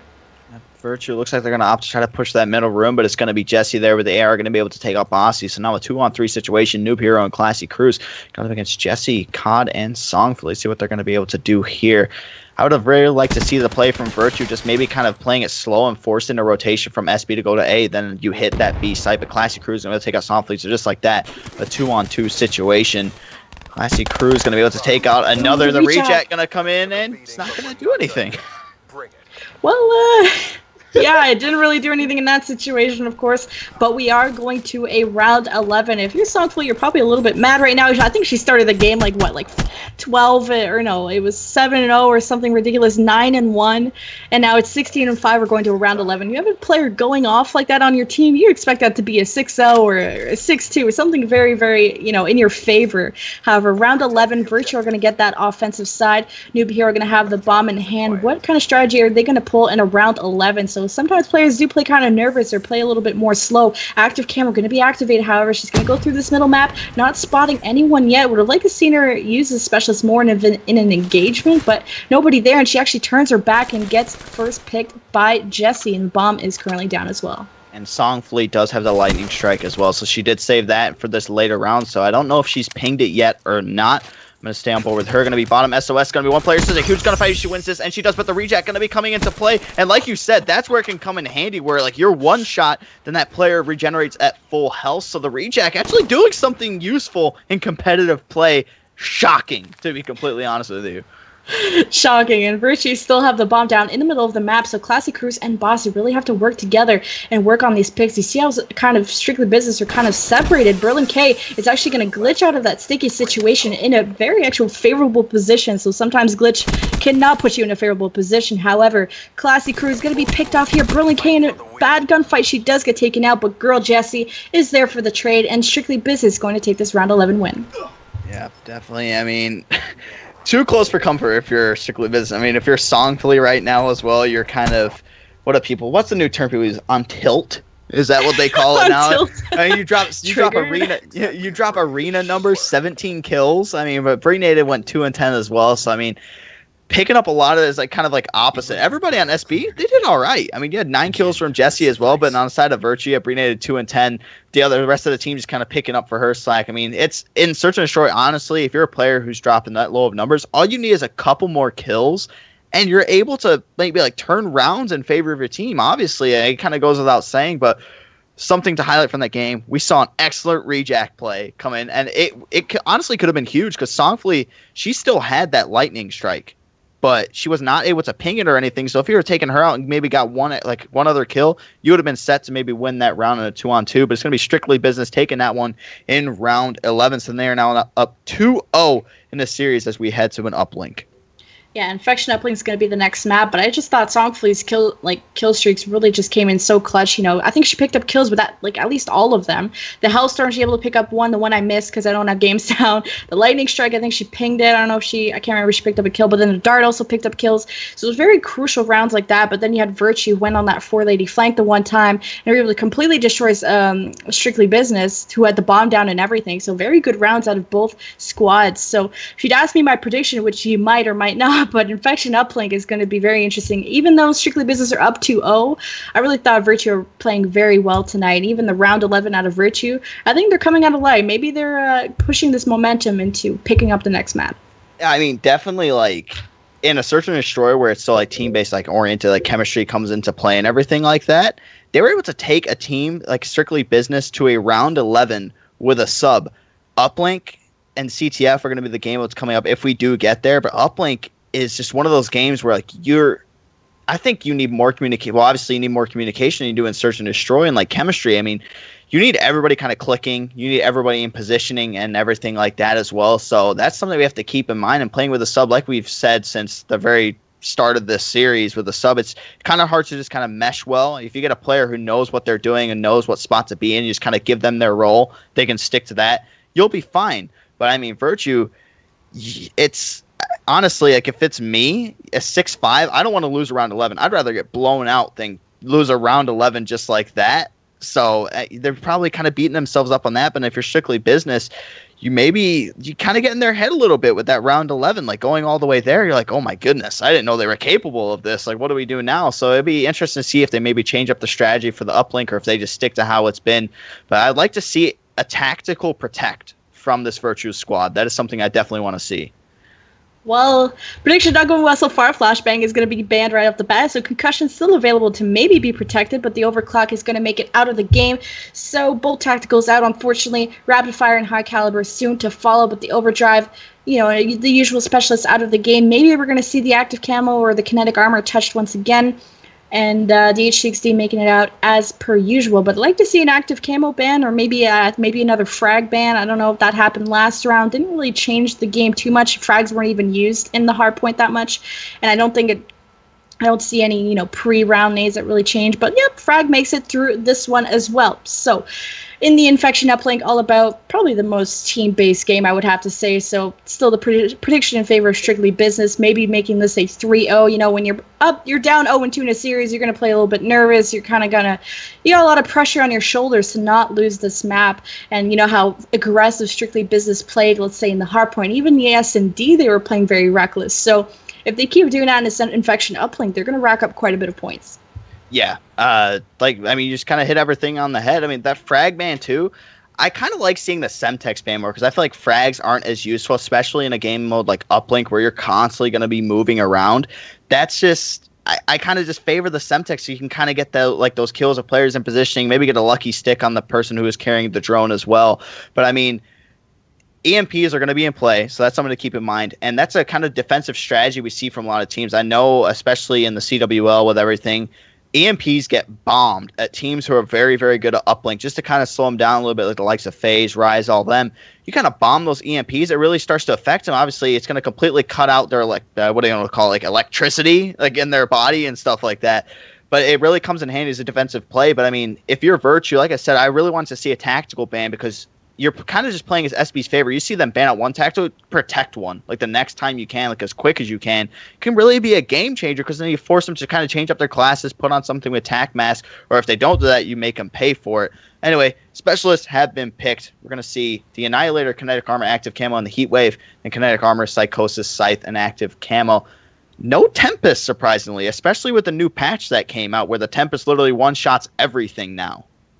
Yeah, and then the Annihilator and the Psychosis wants to stand out as well. I personally prefer the Tempest over the Annihilator. Has that extra range and that spread, and along with what you just said, added damage to it. So, and even Psychosis, there's a lot of people that just absolutely hate it. I am one of those people because it is just so unreliable. Every time I've ever spawned clones, they just run in the most useless direction. And of course, I'm being told I don't know how to use it. Apparently, you have to use it in a very, very wide spread area. So probably in this situation, the middle map area can be a very good bait situation. Or it could be very good when you're about to score a point and you kind of just want to have a little bit more bullet absorption just to get that last bit of meters to breach that portal to get some points in. However, like I said, not very reliable, but in terms of Psychosis versus Annihilator, I'm obviously going to pick the Annihilator. Yeah, definitely. Psychosis is sort of one of those things. It depends on how you use it. If you're going to pop your Psychosis and immediately fly in the sky, none of the robots that are running on the ground, they don't fly. So immediately you're going to be like, okay, I see this player. These ones, the drones, we don't have to worry about. But then you have kind of the sneaky players who like to pop the Psychosis and run with the drones. And then that's where it kind of gets you okay, now I really don't know which one's which. That split second, that 1-2 seconds where you're kind of deciding, it can really be a game changer. You pick up those kills and you continue running with the pack as well. So that's the only time it can come into play where it can be kind of useful. You don't see too many good things going on with it, to be completely honest. I mean, like I said, in that split second could be the situation where somebody either stops you with a drone as you're about to throw it in, or it's going to be a situation where you're able to get the 1 point tossed in with the Psychosis. So it's just, I don't know. I'm like so 50-50 with majority of these specialists that are in the game, unless it's like Rejack or Sparrow, then no, those don't belong. Would never bring those into the competitive play, but it's going to be interesting to see how it plays out. Like I said, I think the biggest thing I'm just surprised with no Tempest. And the Heatwave as well. I think there's somebody on SB, I want to say, who doesn't have Heatwave, or no, sorry, on the side of Virtue who doesn't have Heatwave. Netflix and COD has the Heatwave, and she's the objective player for SB, so expect her to, pick up the drone, pop that Heatwave in the enemy spawn right before she's about to score, and that can be a pretty big game changer to have that Heatwave on your team. And Virtue doesn't have it, so it's, a very important, point specialists, but it's also very important offensively as well, and I think they replaced that with a Scythe. So expect that kind of offensive firepower in the middle map, and at that point, specialists kind of go head to head. But let's see how these players set up in this middle map. Noob here is going to go for that staircase. She's going to be picked off right off the bat, and just like that, 3 players go down. Berlin-K with the 2-piece, and Strictly Biz is going to pick up the drone. I'm just going to be Songfully in control of the drone. Going to go ahead and toss it down. Is she going to be able to pick up this kill? No, it's going to be Breenated picking up a nice 2-piece there. So Breenated, she's going to be the player to watch for me on Virtue. Had a very, very bad search and destroy game. Only picked up 2 kills on the entire thing. So let's see if she's going to be able to turn things around in this. Biggest thing on this map is going to be AR plays. Sometimes you see some machine guns getting off to a slow start on a map like this, but we're going to see some Man of Wars out. Berlin-K going to be able to take out the drone carrier right there. But just like that, they're getting very aggressive, picking up the drone. Another satellite carrier does drop. Virtue trying to do everything they can to get this drone out of the base, and they are able to get out of the map, so it will be reset. But you do look at the map, Strictly Business going to have map control everywhere. I mean, fantastic defense by Virtue, having 3 or 4 players down, and they're just tossing the drone back and forth, trying to get the reset, and they do. So Strictly Biz is losing that opportunity, but you see Netflix and COD in that enemy spawn, so they're going to be really screwing up spawns for Virtue, as 3 of them do go down. They should be picking up the drone, getting some more kills here, but Netflix and COD could be honestly set up on a head glitch if she would have, a spawn trap, if she would have stayed on that back tank area. I've seen those spawn traps be really, really devastating on that side. But, however, this drone is going to be in Breenated's hand. She's going to throw it out for some yardage, trying to go for some picks, but all 4 players of Virtue go down, and it's only been a couple minutes into the game, and we've seen Virtue go 3 or 4 down many, many times now. Yeah, we definitely have. So SB on the attack right now. Let's see if Jesse's just going to go for the 1-point toss. No, the players from Virtue decide to do an overextend, which, I mean, is a good thing. It can really help, pay off for you. But you did give up a 2-point throw there. So let's see if they're going to be able to make that go towards their favor. It's going to be Breenated. She did pick up the drone, trying to throw it forward for yardage. We're going to hit off the church and roll directly back to her. But SB on a defensive now. There is going to be 1 player in that front church. It's going to be Classy Crew. She will be taken out. SB getting all over this drone area, and just like that, they are going to pick it up. Berlin-K taking it straight up middle of the map, doesn't care, has teammate support behind her, but she will be taken out. So no progress really being made by the drone, as it's still basically in its spawn area, but Songfully going to come in and pick that up. Yeah, throwing out for some yardage before she does get taken out. There's another player to pick it up. Jessie is not even going to go for the kill. She should have gone for the throw. She does get pinched by those players for Virtue. So Strictly Biz getting a little bit greedy there. That player didn't have any help, and of course Virtue going to be in the spawn. However, they're going to now play this towards this right side of the map. Classy Crew's going to get that drone past her. She's going to be leading the charge. All these 3 players of Strictly Business is going to be coming to contest it. Does the 1 play go through? And it does not. It was missed, and now Strictly Business should be able to recover it. And instead of resetting it, they're going to actually play it with 2 of their teammates down. So Netflix and COD and Songfully going to have to pull up a miracle here. Yep, definitely. So Songfully, we've been seeing her being the main drone carrier for this squad. See what they're going to be able to do. Going to be Noob Hero taking it down with the Man of War. The drone going to be reset right there. So just the little plays like that. Smart play there by Songfully to toss that out. Try to see if your teammates are in position to get that drone, and they are. It's going to be Strictly Business. Songfully does know there's still 1 player up in this cliff side somewhere. It's going to be crucial that she picks him up, but no, she's going to completely run forward. The player on cliff is going to challenge that. It is going to be Breenated. She's going to be able to pick up the drone carrier here. Is going to pick up the Man of War. And that's something I wanted to bring up too. Netflix and COD using a Man of War class with grip, quick draw on stock, no elo, no red dot. I mean, something kind of unorthodox. You don't see it too much. Yeah, and also that you noted that there was a Virtue player on Mountain, but they still pushed the drone towards Mountainside when they honestly had a free road right through middle map. So they kind of lost that opportunity there, but they're making up for it right now as Songfully should be clear for the 2-point play. Huge kills coming out of Jessie and Netflix and COD on the defense to really clear out Virtue's base. So now this can be a very bad situation for Virtue if Strictly Business decide to stay in the spawn and really go for a spawn trap here, but Songfully does get taken off that position. But I think this is Jessie now set up on that spawn trap position as Berlin K is going to put another 2-point play. Almost misses. I was just about to bring that up. I was like, she needs to hold it right here because you need your players to get into position because right now, Virtue, all they're focused on is getting that mid-map control. I mean, and if you're SB, you have a 4-0 lead. I mean, 30 seconds left in the round, so it's still it's late in the round. But I like that play. Like you saw the last second, I think she was probably like a centimeter away from hopping into that goal, but then she pulled herself out. But I mean, we see a lot of players do that. They just sit below the site getting ready to get it just to make sure your teammates can get set up and in position. So it's just this little smart play like that. But they're going to be able to get a 2-point dunk that is going to be Bossy dunking that one through. So 6-2 looks like it's going to be the final score as we are heading into round 2. Been a pretty good game so far, but I mean, we've seen in every other the map so far, SB dominating. Yeah, and I mean, Berlin K kind of waiting costed them a 2-point play since Virtue had full middle map control and they had all their teammates down. So, I mean, she scored it, then it got reset middle map, and they were able to go for a dunk right after that. So, you know, only a 2-possession lead in favor of Strictly Business. So, you know, like you said, pretty dominating. Could have been higher. You know, at the beginning, you saw Virtue go 3 or 4 down, like at least 3 or 4 times, and not that many points came out of it compared to how bad that could have went if they set up those spawn traps and they got into really good positions. However, Virtue not having that church spawn, let's see if they can do what Strictly Business did to them in the first round. Definitely, let's go ahead and hop on board with Bossy. She is going to have the kinetic armor and the Man of War, so it can be a deadly combo. 2 players going to be going down for SB, and just like that, Noob Hero picking up a 2-piece. Now they're able to make some progression with that drone. Going to be 1 player peeking through mid-map, but the drone carrier going to be coming through right now. It's going to be Classy Cruz. Let's see what she is going to be able to do. Going to throw it down. Berlin K and Netflix going to be coming there for the defensive stop. Berlin K picking up another kill, but Netflix and COD going to be wrapping this drone around this cliff side. And right now, if you're Virtue, you just got to get a big defensive stop coming here. I mean, it is basically just a 2-on-3, basically 1-on-3 if you count the drone carrier as not having a gun. Netflix and COD going to go ahead and hit this wall run. Just be smart just to go for the 1-point play, and she does, but she is going to overthrow that one, completely going over top. So now Bossy going to try to make some moves with the drone. Yeah, she's going to be by herself. Breeney is still trying to find these players of Strictly Business, still in the spawn. So Bossy getting a little bit courageous there as she's going to drop right away. Netflix and COD going to respond the drone by running right back where she came from. Can she go for the 1? And she actually tried to go for the 2 and then got taken out right away. So the very loud motorcycle near my neighborhood. However, Stoneblaze is going to have the drone in hand. Let's see if she can go for the 1, and she does, and this one doesn't miss this time, earning herself a Cerberus and a Lightning Strike as well.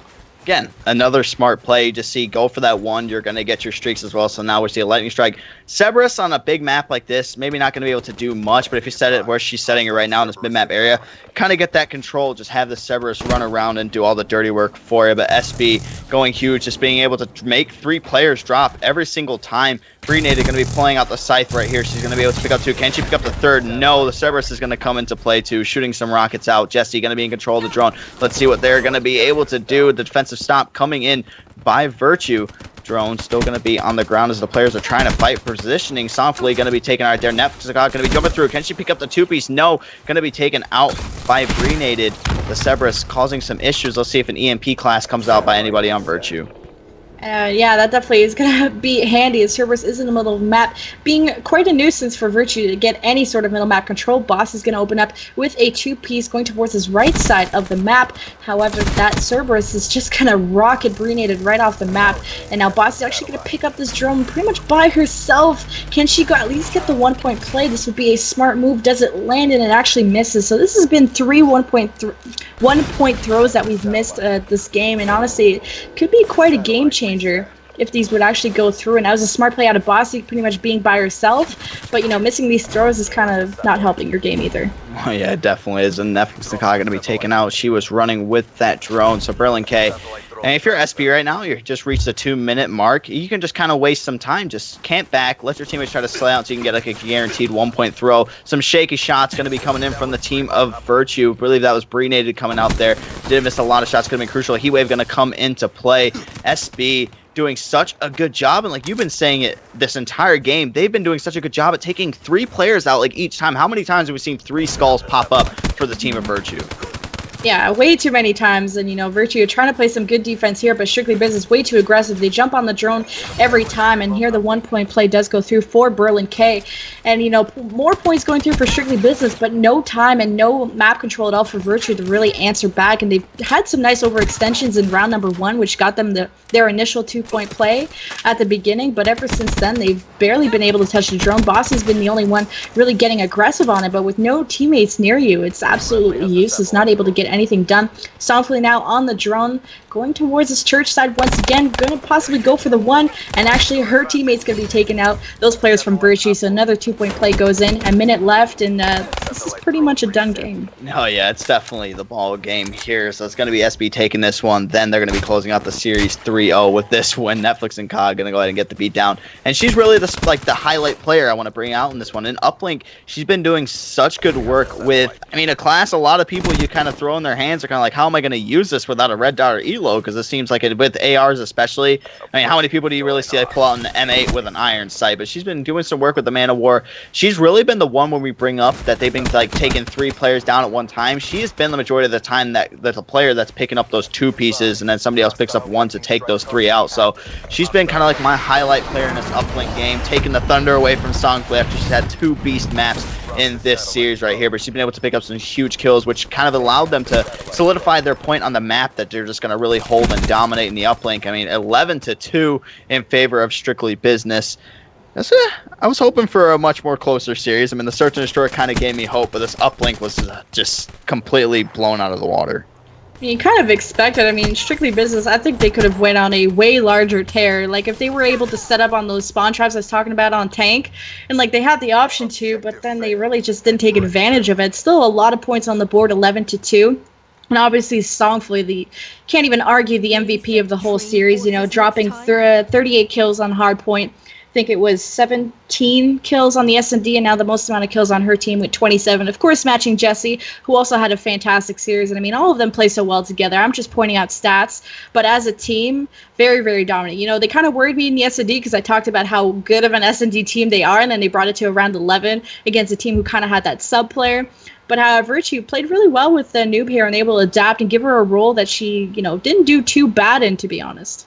Yeah, it just comes down to that. When you get those players down, we saw SB, they were able to capitalize every single time they got 3 down. They were able to make positive progression with the drone. Whether that be just tossing it up and gaining those extra yards, or maybe try to get it towards their goal and everything like that. Something we didn't see too much of Virtue. They kind of lacked that. Majority of the time, we really didn't see them get like a 3-player down for SB, but when we did, they were able to capitalize at once. Then they were able to get that because there's players from SB who were out of position. They were kind of waiting around trying to get position. They were able to win those gunfights by the drone area, so they were able to capitalize on that. But that was their only score of the game that they had, in 11-2. Strictly Business doing work and keeping the business strict. Keeping the business strict, I like it. But the 3-0 series going in favor of Strictly Business. Next on stream, we have Riot versus Orbit. So I think Riot, either one of the top 3 teams, can't remember their placing exactly, but we haven't seen these teams in a long time on the Female Pro League stream. We haven't actually streamed in a while, so this is very exciting to come on and cast, and had a great time with Dirk, and we're going to be switching him up with Paradox, or no, not Paradox, Fresh Brew, sorry, Fresh Brew, I mixed up caster names, but Fresh Brew is going to be coming on. Riot versus Orbit is going to be coming up next, so stay tuned, just a couple minutes, guys.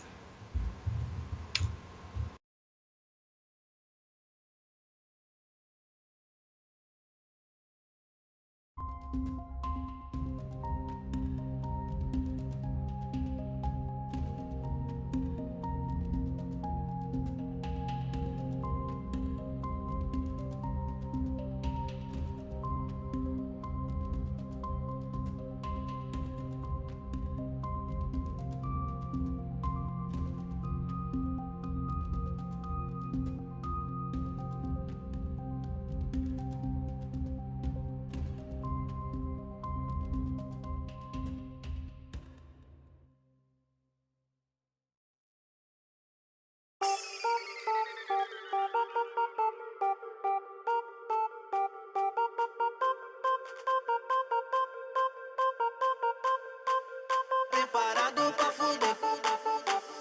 Ela veio quente, hoje eu tô fervendo. Ela veio quente, hoje eu tô fervendo. Quer desafiar?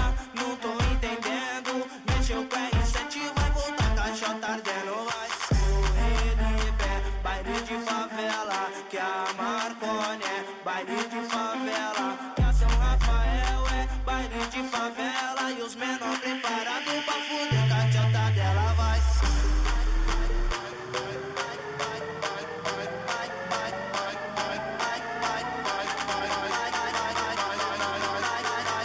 Os menor preparados pra fuder, que a tchota dela vai.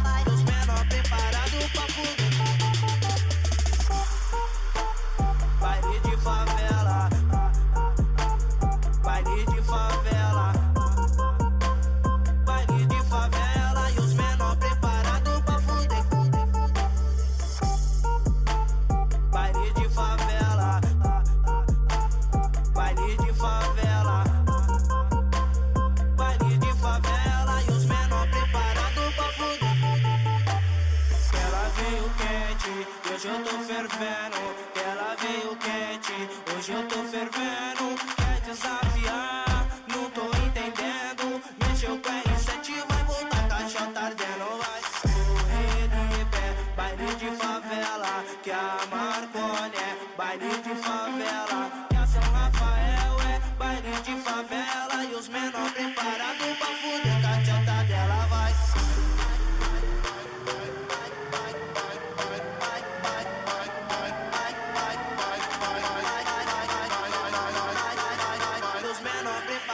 Pra fuder, que a tchota dela vai.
Hearts on fire, we will dance all night.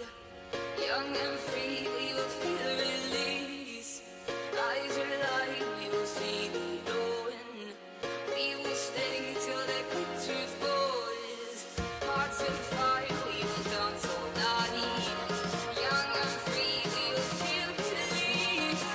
Eyes are light, we will see the dawn. We will stay till the picture falls.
And welcome back, guys, to the Female Pro League stream. Another fantastic series, Riot versus Orbit. But I'm joined with another fantastic caster, and that is Fresh Brew. You guys seen his face before, and how are you today?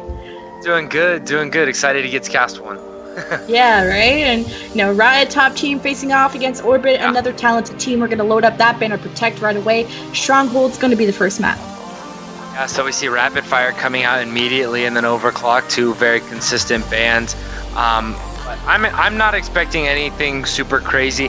After watching 4 or 5 different streams this past week on competitive map types, I've come to really learn that Hardpoint, you don't see anything crazy anymore. You kind of get your bumpers, you get the flashbang, you get the concussion, you get Rapid Fire and High Caliber, you get Overclock. Normally you have kinetic armor, or you have maybe even active camo sometimes banned. But it's not normally anything out of the crazy. I think the craziest thing that I saw was this week at the ESA 1K Open LAN. Somebody banned literally, they banned the M8, the XR2, the HVK, and the ICR. Those were all 4 of their bans, was all the ARs. Knowing that the other team was a completely AR team. But we didn't see anything crazy, so moving into the Specialist Draft, Purifier comes out, which is a big one on Stronghold. We see at least, I can think of at least 2 hills that can be completely locked down with that Purifier, that bottom mansion, and then especially the biggest one, the money hill, that bunker hardpoint. Of course, and just like you said, and just to give an idea on league standings, because I didn't remember, but I did pull the page up, Riot is currently in first place with a 12-1 win to loss ratio, and Team Orbit are in 6th with a 7-5. So your predictions would obviously go in Riot's favor, but hopefully this is not going to be another 3-0 series. I'm liking that Orbit are using their sub, I think that's Jujubee replacing Rarity, their captain tonight, and on the side they're pulling out Selly, who's technically Riot's sub, but they really switch her out, and she plays actually quite often on Riot, so she's not going to technically play like a sub. She's one of the regulars on Riot, so I'm not going to expect any discrepancies there. Yeah, exactly. I remember I've casted over Sully multiple times, especially in Season 1, and so the name is well known around the Female Pro League, so it's nice when you look on the side of Riot is that you can lean on a sub like Selly, because she's not on the active roster necessarily as their mains, but you can look at it and say, hey, she's played in rotation, she's played on our variant, she's played with the team, so we're not worried about putting her in. Whereas on the side of Orbit, like you were saying, you saw Jujubee's name and you're like, wait, I think she's a sub, but I don't exactly remember if she's a sub that's played with the Orbit team. So Orbit might be less confident in Jujubee than Riot is with Selly. So it'll be interesting to see how that plays out. Yeah, I mean that's very important to play with your subs as much as you can, because when emergencies come in and your captain has some other commitments or something going on, and you got to bring your sub in, you got to be nicely warmed up with her. Like I wonder how much they do scrim with Jujubee and like how adapt, as a team. Do they mesh well, or is this a sub that kind of just plays like once in a blue moon? While on the side of Selly, this was the original roster that won season 1. So this is a very, very powerful roster to go up against in this matchup. So not saying any 3-0s, but this is going to be a very, very contested series here. I'm hopefully Orbit can put up a fight, because we kind of had those predictions in that Virtue series. We weren't sure how Virtue were going to do against SB, who were in second place, I said. But Virtue, brought it to round 11 and really surprised us, even though they were using a sub they've never even seen before. I think they've never seen before. So I think Orbit can do just as well if they give Jujubee a role that can really fit her. Yeah, exactly. I mean, especially with Team Orbit sitting at that 7-5 win-loss ratio, they could really do, sitting sixth in the league right now. They could really use this win to boost them up and really contest for that 4th or 5th spot, which are only a game and 2 wins away.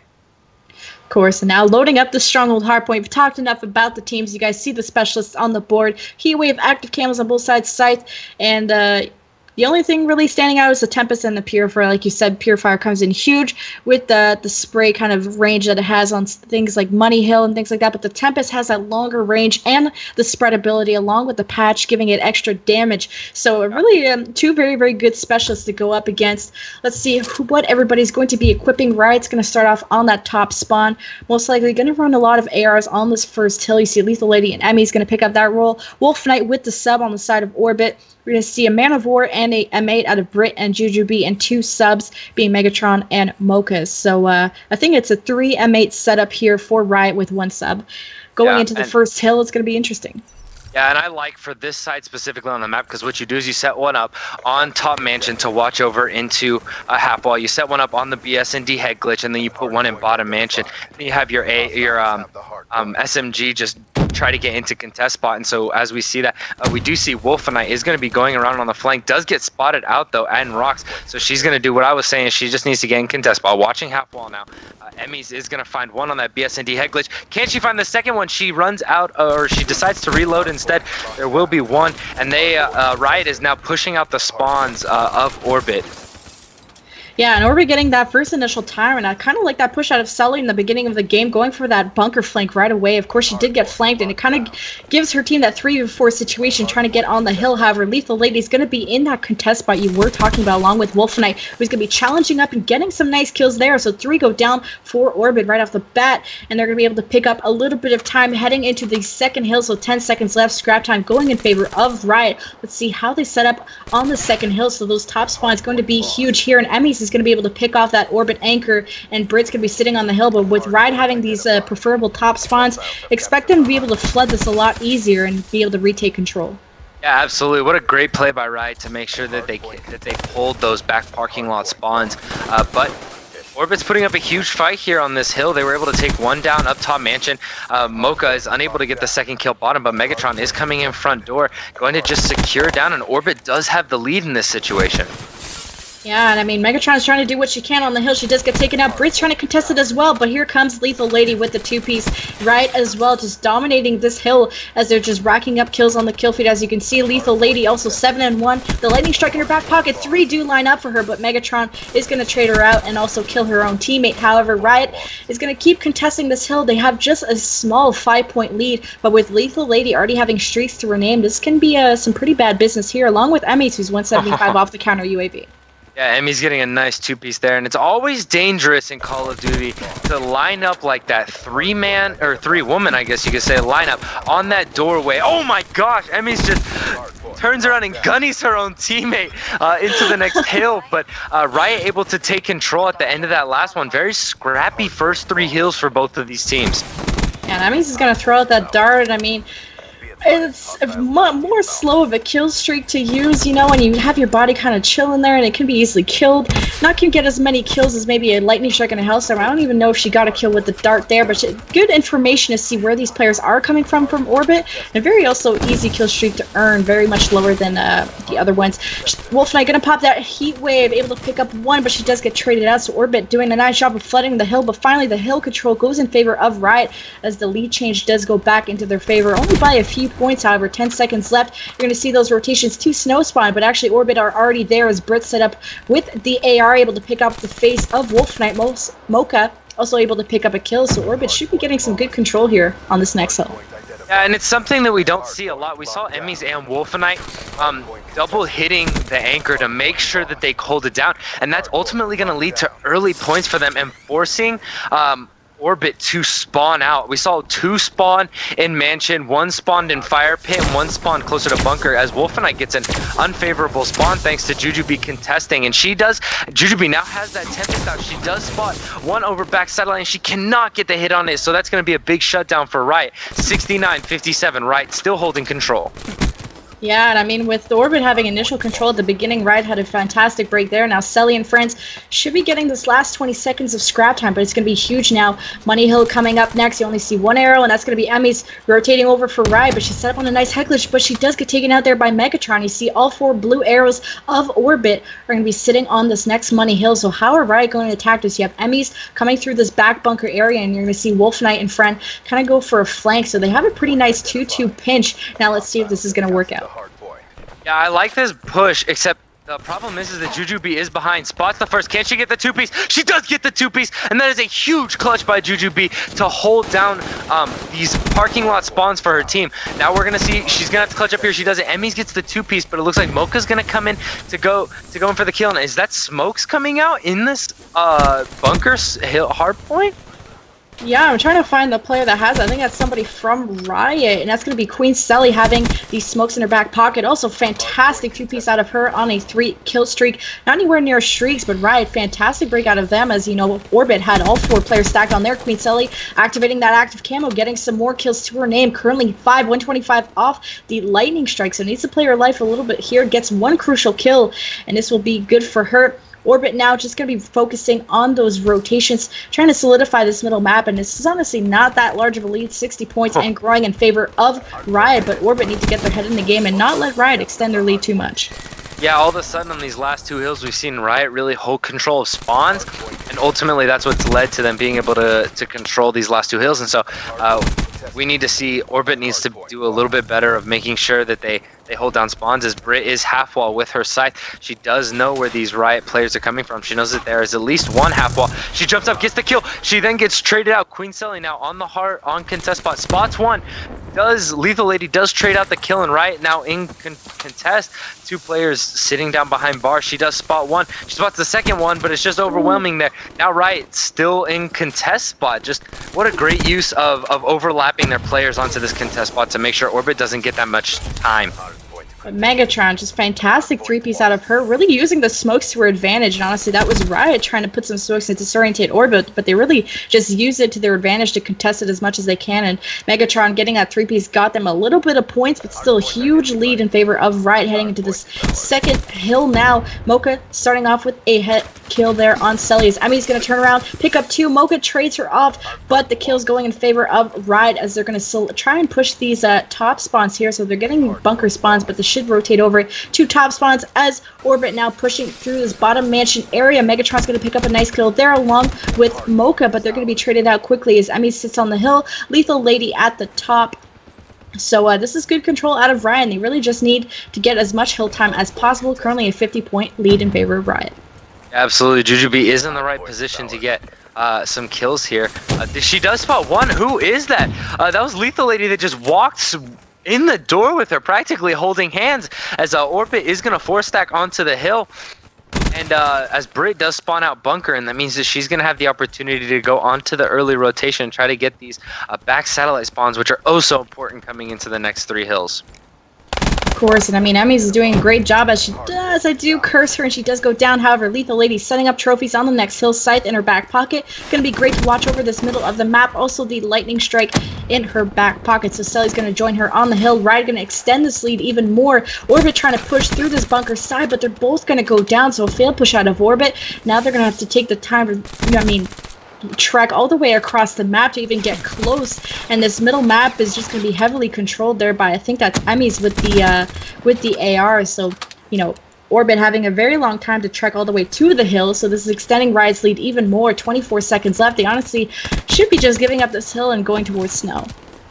Yeah, it's extremely nerve-wracking if you're Orbit right now, and the Queen Sully now just completed all 4 of Riot's specialists, so you got to be a little bit worried about them stacking these specialists and maybe rocking them one after one. Queen Sully can break the hill very easily with the active camo. Lethal Lady could be able to watch down. She is going to pull it down, so she's going to watch down on the satellite to watch down. She only gets 1 kill, unfortunately, and that's a big 2-piece for Brit to make sure that they hold down rocks, but unfortunately gets traded. Jujubee then takes out Lethal Lady, and we're going to see spawns flip as Orbit does double stack onto the satellite spawns.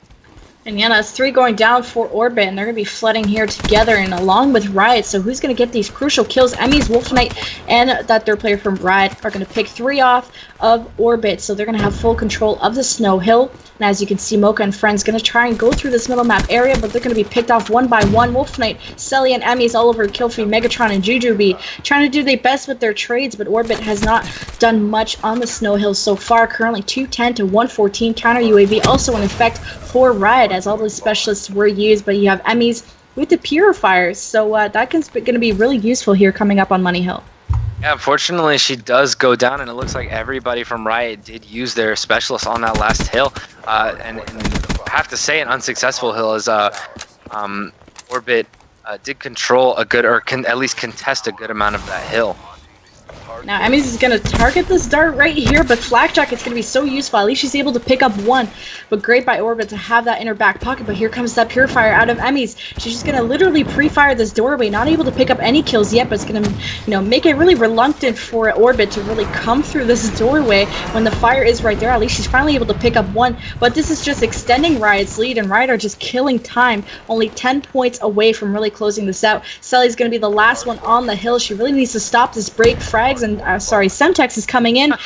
Queen Sully not. Well, actually, she did have the Flak Jacket, but she still goes down. Orbit now. Here comes the flood by Orbit. Brit's going to be in the hill. Needs to contest this. Not let Riot have any more time. But Riot finally did have the break, and now a couple more seconds left, and Riot are going to close this out. 250 to 131. A Lethal Lady with a nice 2-piece there at the end, but I think it really goes to show Orbit was a little frantic there at the end, as we did see a team kill, even though Selly was, Emmys was pre-firing that door with that Purifier. They ended up team killing in the situation, and it just goes to show kind of the franticism of this Orbit squad in this situation, and knowing that they have to break it, and unfortunately unable to clutch up in that situation. And so it will go in favor of Riot. 250 to 131 is they are looking like the favorite team right now to win this. Yeah, and I mean, Emmys, the 45 bomb, we barely talked about her, but she was just slaying right out, and even having a lot of time, a minute and 9, along with 13 defense. And, anyone can say the Riot's one of the most dominating slaying teams. Of course, that's why they're in first place, but they also play so smart together. And Orbit, I don't really think they played badly at all. It's just a lot of couple failed pushes. Like, they'd have really nice 2-2 splits, really trying to pinch these players of Riot on the hill, but then Riot would get these multi-kills, or they would just, stack up against these players from Orbit and really defend the hill quite nicely. And like you said, they kind of had 4 specialists stacked, and they didn't choose to use it to defend the hill. They chose it to really break the hill that Orbit had. And when it came to Money Hill, I think Orbit had initial control, but Riot were able to keep most of the time on both those hills, which really extended their lead quite a bit. Yeah, it's kind of rough whenever we see that Emmys didn't have the Purifier or she had the Purifier the first hill, elects not to use it, and Riot still controls the whole hill, and then she does use it on the second one, I think she only got 2 kills before she was dropped, and they were still able to hold down the hill. So Riot just showing complete dominance on that hill, and I think it really goes to show because of their slaying ability, because they were really good at funneling the Orbit players into very key positions, which is which on Money Hill, which on that Bunker Hill is either of those doors. It's so obvious, and they really clutched up and were able to get the kills, and that's really what it came down to for Riot. And I mean, Jujubee, that sub player for Orbit, went 31 kills, and that's a lot more than anybody else on the team. I apologize, but no hill time, of course. But she was really the main Slayer for them, and just liking that she's picking up that Slayer role, even though she's the sub player for the team. So either way, fantastic job out of her. Looking forward to see how she's going to do throughout the series, and all that hill time going in favor of Megatron and Mocha, who had a lot of some nice multi kills there, especially on the Mansion Hills, and. If only they were able to hold, anchor positions a little bit better. And, I saw Orbit, taking off those anchor positions, especially on that second hill in Mansion. And I think it was Brit kind of plays that anchor. Well, they probably rotated around, but I saw Brit a lot of the time playing that role with her AR. And she got taken off that quite a bit. And it's really not her fault, when she gets pinched with 3 players. And that's really just what Riot capitalized on. They had the anchoring, and they just slayed out and broke hills so well with their specialists, and even had smokes at one point come out from Selly. Yeah, and I mean, the smokes were a good idea. I honestly think they could have been utilized more. I don't think that Bunker Hill is your best place to use smokes. I mean, if she's using the Man of War with a thermal and she decides to throw smokes out the door, I totally see that. But throwing smokes in the middle of the Bunker Hill and blinding your whole team pretty much, you're playing with fire there. You're really being dangerous there by saying, look, we're going to clutch up even though none of us can see what's going on right now. If she throws it out the front door and is expecting to, she's like, okay, I'm going to clutch up here because I have thermal on my Man of War or something like that. I could see that. But for me, it was just kind of like I was watching and I was like, oh, man, I hope Orbit doesn't just come in and slay them all because they have no clue where anybody is. Yeah, so that's pretty, like you said, that's really risky because it takes off that whole minimap awareness, and then you're just frantically shooting around, or it kind of comes down to luck who's going to find who. But I honestly thought Orbit played against the smoke meta kind of really well. In the middle of the map, I remember smokes going down, and Megatron and Mocha kind of lay behind the table and actually used the other team's smokes as more of a defense to contest it even more. And that's probably what Selly wanted to do at the end of the time, in Middle Hill, just contest it even more, have the smoke as defense for both teams. But then you're not really getting more time for your own team, but Riot were in the lead. So it's really just they were contesting it more. And Orbit actually, had a nice 3-piece there because of the smoke, but really that was a nice barrier of contest. But like you said, throwing in the middle of a Money Hill like that, kind of risky because that can really kind of screw your team. But it can also, if you know how to play around the smoke, or if you have a thermal of something, then it can really go in your favor. And I don't think that it's a bad class by any means. There's a very good time and place. My favorite use of the smokes, especially on Stronghold, is when you're on that rocks hill. You throw a smoke into mid cut, and all of a sudden nobody wants to go there. All of a sudden it's like, okay, either we're wrapping back around through Mansion and we're just going to contest from there, or we're pushing for satellite spawns. The majority of players are going to push for satellite spawns because they can't just flood into the hill. So I think there's a definite time and place for the smokes. I just don't know if maybe that was the most efficient use of it. But going into Search and Destroy on Infection, Riot is up 1-0 right now. Orbit, I lied. They started the countdown and they tricked me heavily. But Riot is up 1-0 right now in Orbit. And obviously, if you just look at the standings in the league, they are favored very heavily. But Orbit did put up a big contest in that first one. As we saw, up to about 150 points for Riot. Orbit was around 15 to 20, and then Riot took off from there. So whole new game, Search and Destroy. Orbit has another opportunity to make sure that they don't go 2-0 in this series. Yeah, and I wonder if anything crazy is going to happen to Banner Protect. You talked about first map, how maybe something's going to happen to Banner, or not anything crazy is going to happen to Banner Protect in the first map, but now Wolf Knight's going to pull out that ban on the overkill. So I guess Target, I can't remember who on Orbit's really the sniper. Maybe you guys in the chat can help me, because I know there's a lot of Orbit fans here. Maybe it's Mocha or Megatron. I would have to say, not really sure. Kinetic armor also going to make its way out, along with the tacticals and the usual rapid fire high caliber. Wondering if there's going to be maybe an active camo ban. That's another viable specialist here on Infection Search and Destroy. Or maybe they're going to target something like a perk 3 greed or something in the perks, or maybe another weapon. Yeah, it's kind of hard, especially with that kinetic armor going out first. I don't expect to see an active camo ban after that. But maybe, if they're really trying to deter that sniper play, maybe they put out the thermal or protect the thermal in that case. But we'll see as the HCXD. Yeah, that's another one that generally goes on Search and Destroy. It's just easy. And Vision Pulse. Megatron decides to ban Vision Pulse. That is definitely a very interesting ban. I think that's actually the first time I've ever seen that ban. But going into the specialist, Josh Jujubee does pick Glitch. Wolf and I going for the ever-favored Heat Wave. Lethal Lady then picks Overdrive. I like Overdrive on Search and Destroy. You can get to top rock so fast with Overdrive, and it's really disoriented, or even get all the way to broken. I got that pulled on me in a wager this past week as somebody overdrived all the way to broken, and we were wrapping A, and it completely ruined everything that we were trying to do. So Emmys is then going to take Active Camo. It's Brit's going to take Psychosis. Mocha takes Active Camo. Megatron, Heatwave, and Queen Slowly is going to wrap off right with that Glitch.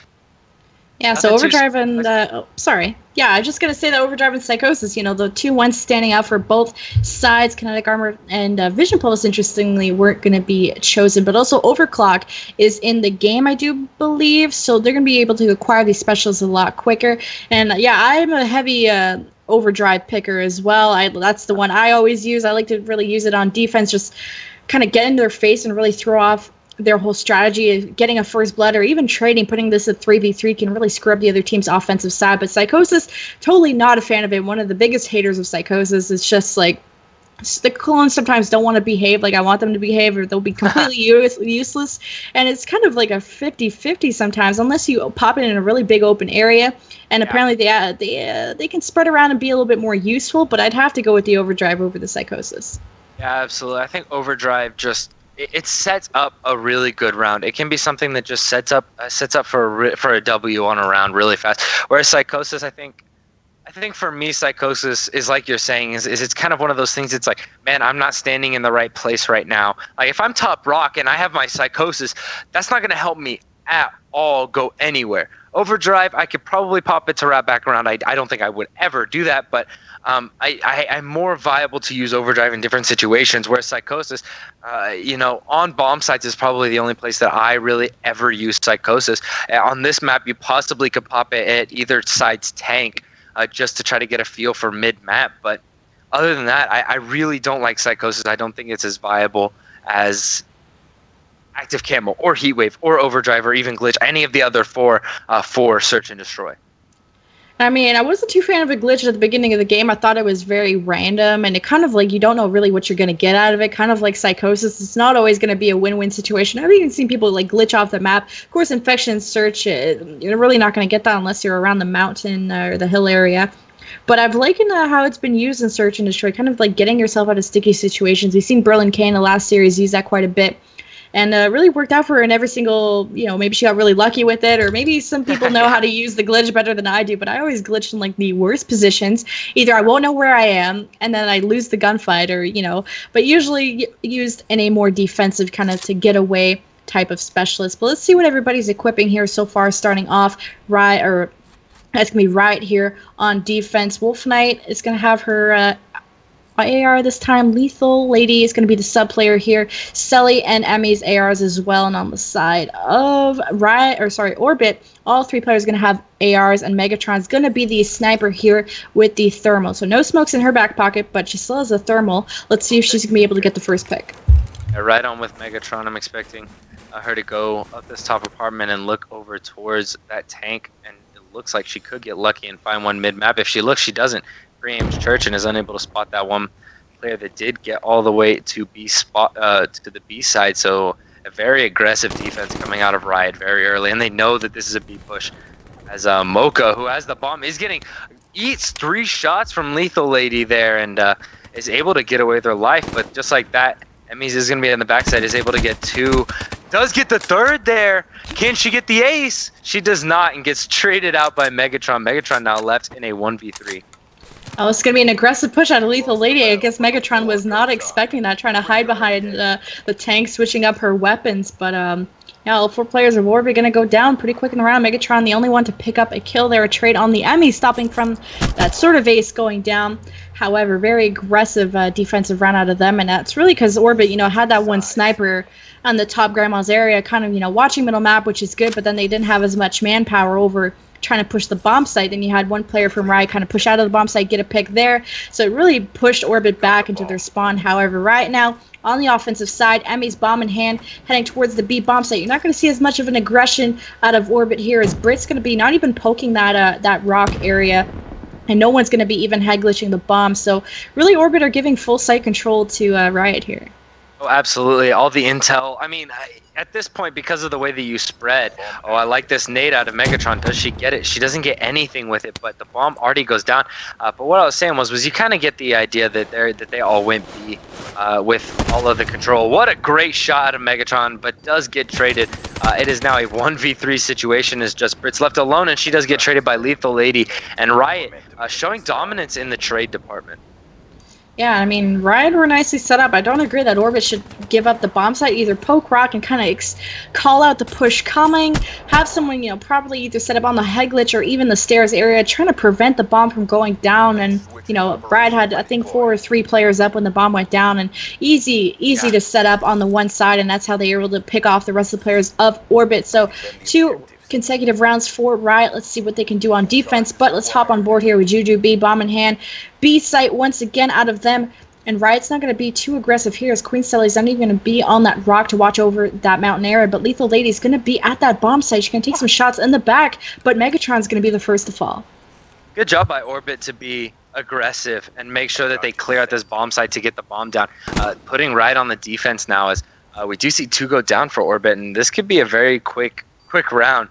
If Wolfenite decides to pressure, she does get 1 kill on Juju B, and then Emmys goes down to Minnesota Mocha, and just like that, we see a 4-0 for Riot as nobody goes down in that round. Yeah, and Emmys is 4-2 and gonna give, or maybe everyone's gonna just kind of build up their specialists a little bit more, killing a bit more time. Lethal Lady's finally gonna be the one to get the defuse. That will make her around 200 away from the counter UAV. She's also going to almost earn herself the overdrive, just a centimeter away from that. But Riot are going to be up 3 consecutive rounds, so this is very scary for Orbit if you're an Orbit fan as well. 0-3 for both Mocha and Jujubee, who had, Jujubee had a fantastic hard point, so this is very strange and surprising to see this out of her, especially. Yeah, exactly. And with that round, Riot is really feeding into score streaks, as you were bringing up with that 200 away from a counter UAV. Wolfenite's 450 away from a dart, so not as close, but Emmys is 3.5, and Sully is 4. So actually, as I say that, Lethal Lady is really only closest, but she does get her overdrive, which is a big one, as we do see it is now a 3v2 in favor of Riot. Riot up 3-0, does almost get killed. Lethal Lady is going to be calling for backup, does try to get the head glitch, and the bait and switch from Wolfenite comes in. Jujubee goes down and leaves Megatron in a 1v3 situation.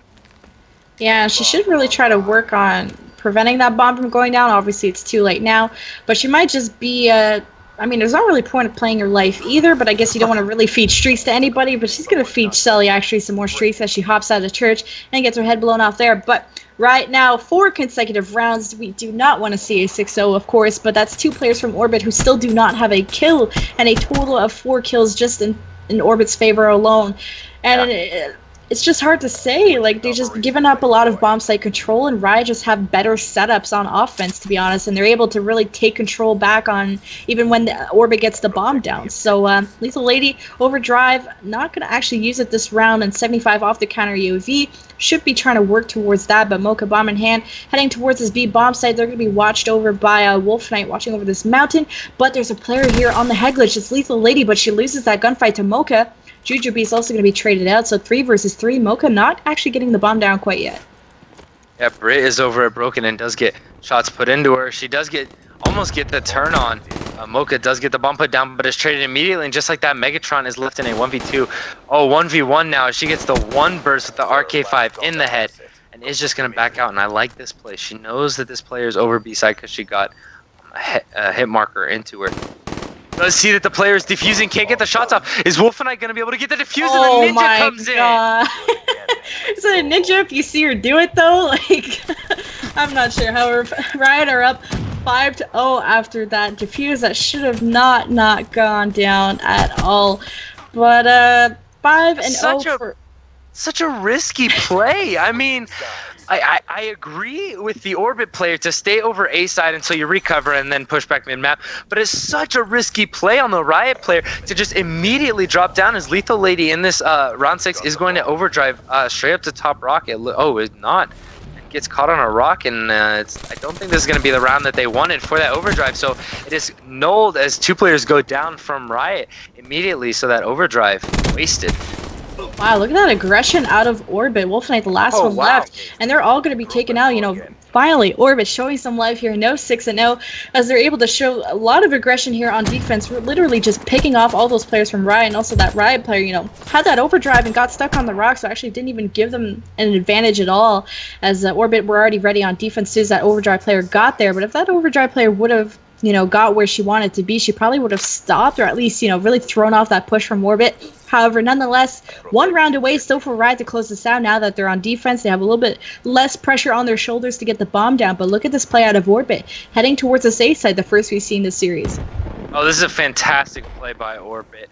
Everybody from Riot is so aggressively pushing towards B, and they realize that it is a strict A push, as Megatron is going to be on B steps, does know that there's at least 1 player in there. Will she push out? She does push out. Megatron does get the kill on Lethal Lady, rotates around to the other side of B steps, and I love this. She's, Emmy's from behind, gets the kill there. It is now a 2v3 situation for Riot, as Bomb is down at A, so good plays there, but now it's Minnesota Mocha. Left all low. The active camo comes out on Emmy's, and that's going to be it, as Riot is going to get on the defuse. Orbit loses that one 1-6.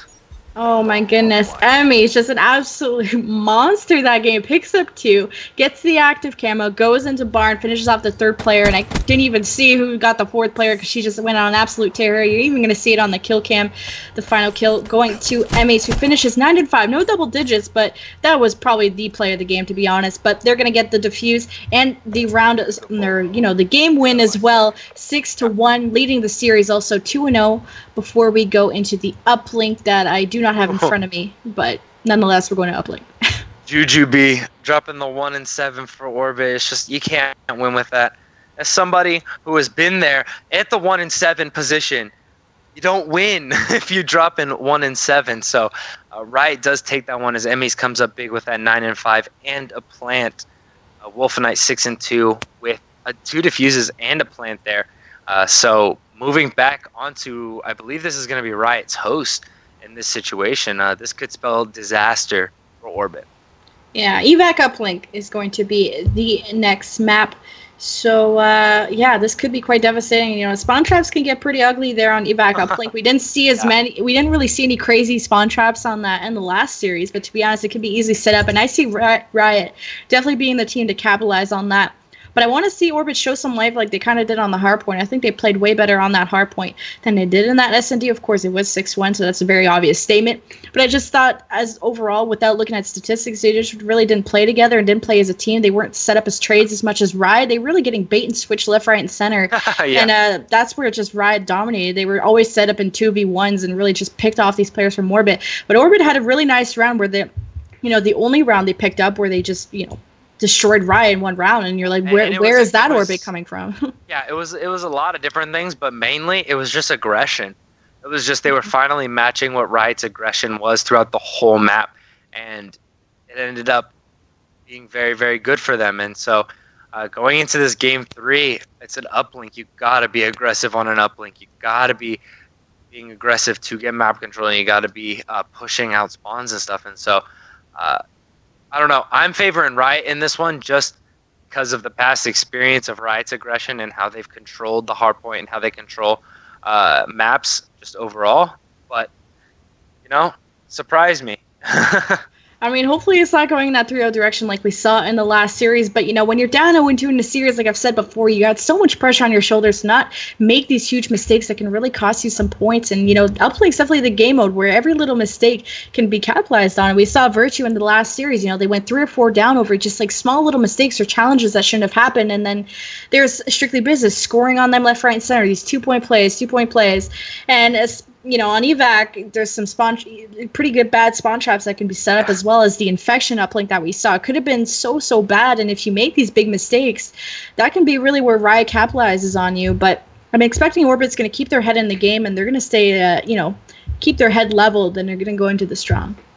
Yeah, absolutely. I mean, Orbit's just got to come out of this one and say, you know what, evac, there's a lot of potential for either team on either side to win this. It's evac, uplink is that opportunity where if you get 1 or 2 down, there's always an opportunity to score just based off of those 1 or 2 down. And so Orbit's got to come in and say every single time that we get 1 or 2 down for Riot, we need to be capitalizing on some kind of map progression, some kind of score progression, something that gets us points, because otherwise Riot's going to run away with this game. For sure. And I mean, we're just waiting for these players to start up. I think we're just waiting on, let's see, Orbit. Maybe one player from Orbit is missing and one from Riot. So once, we're not going to throw it to commercial break. We're just going to chat a little bit more because we've had some really interesting series so far. And, you know, even though that last series ended up with the 3-0, you had the round 11. Here, S&D is kind of the opposite. It went to 6-1, but I thought the hard point was very interesting as well. I mean, this evac uplink could go, like you said, in either team's favor if Orbit really get their head in the game. And we've seen the potential and the fire out of them that can really come up when they put that aggression on the table. Like the one round that they did win in S&D when they just went all full blast. They're like, screw it, 5-0, let's do something crazy. And they just went crazy and, you know, won the round. And if they start maybe pulling these reckless things against Riot, they maybe could be throwing off Riot in this evac uplink. Yeah, exactly. You know, Jujubee clearly showed that she's more of a respawn player. She does a lot better on the hard points. So let's see if maybe she can pull that respawn game out on this evac uplink and really pull it out for her team, really lead her team to that W. Because ultimately it's do or die right now. You don't want to go home on the 3-0 right now, or get off on the 3-0, I guess you should say. Hopefully everybody's at their house. That would be kind of uncomfortable. I guess I'm not, now that I think about it, but... Yeah, we're both sitting in pretty dark rooms, so we look like some pretty ominous casters, to be honest. We have this like very dim light. I have like a fan blowing because it's like, you know, 1,000,000 degrees. Even in Canada, it actually gets hot here, believe it or not. But believe it. yeah, I believe it. We're just, I think, waiting on one player from Orbit. And yeah, she did join. Mocha did join. So switching. Cool. So everybody's here. We're going to be going into this evac uplink. 2-0 in favor of Riot here, and you know, you could honestly say the 3-0 is coming, but we're hoping that Orbit brings it back, takes a map, makes it a tough uplink, at least. Like the very minimum, I want to see a tough uplink to watch as one player from Riot does drop out. So I mean, yeah, you do have to give it to Riot. I mean, this is, like you said, this is the championship team from last season.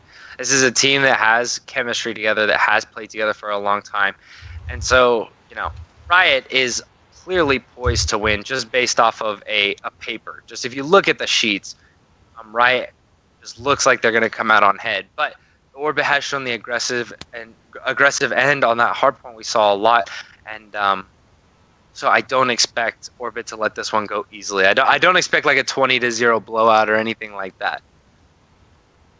Yeah, as we Lethal Lady did drop out of the game. I'm hoping she's having okay issues connecting.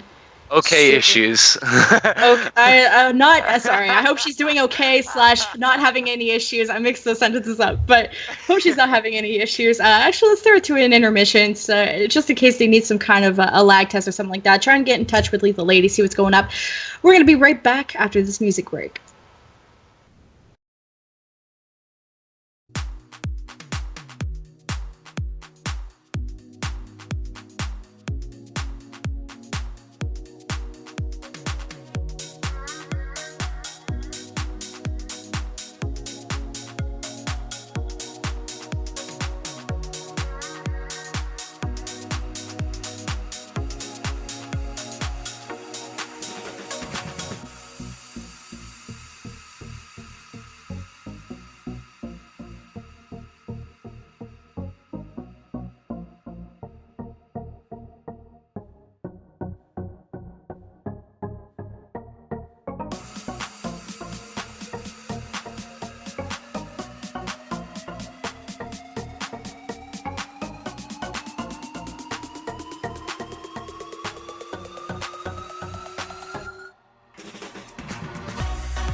could seat you by the fire.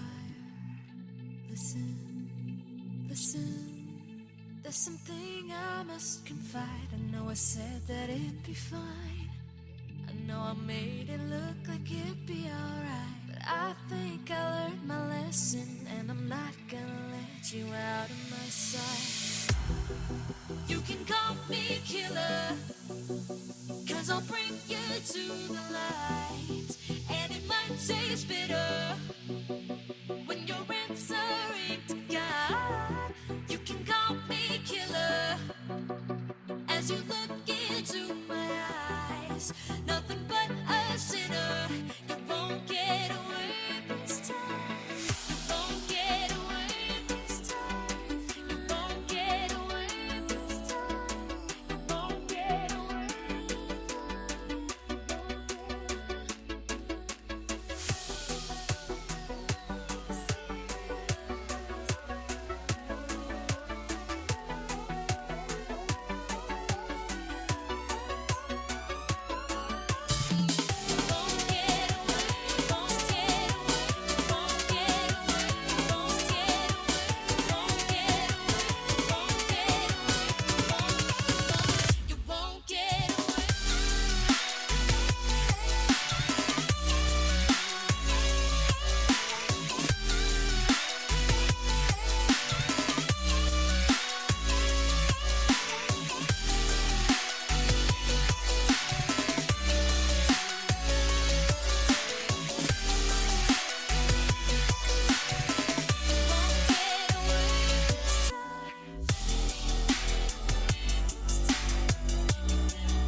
I feel so alive. I've never felt this way before. It must be you and I.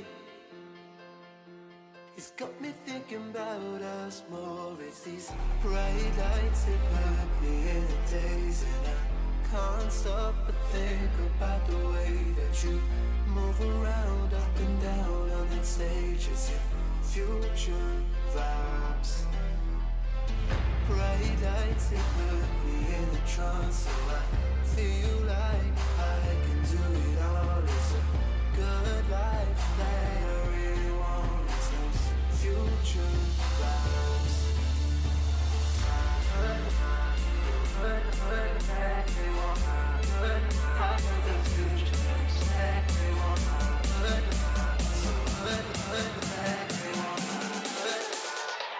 I got those future vibes.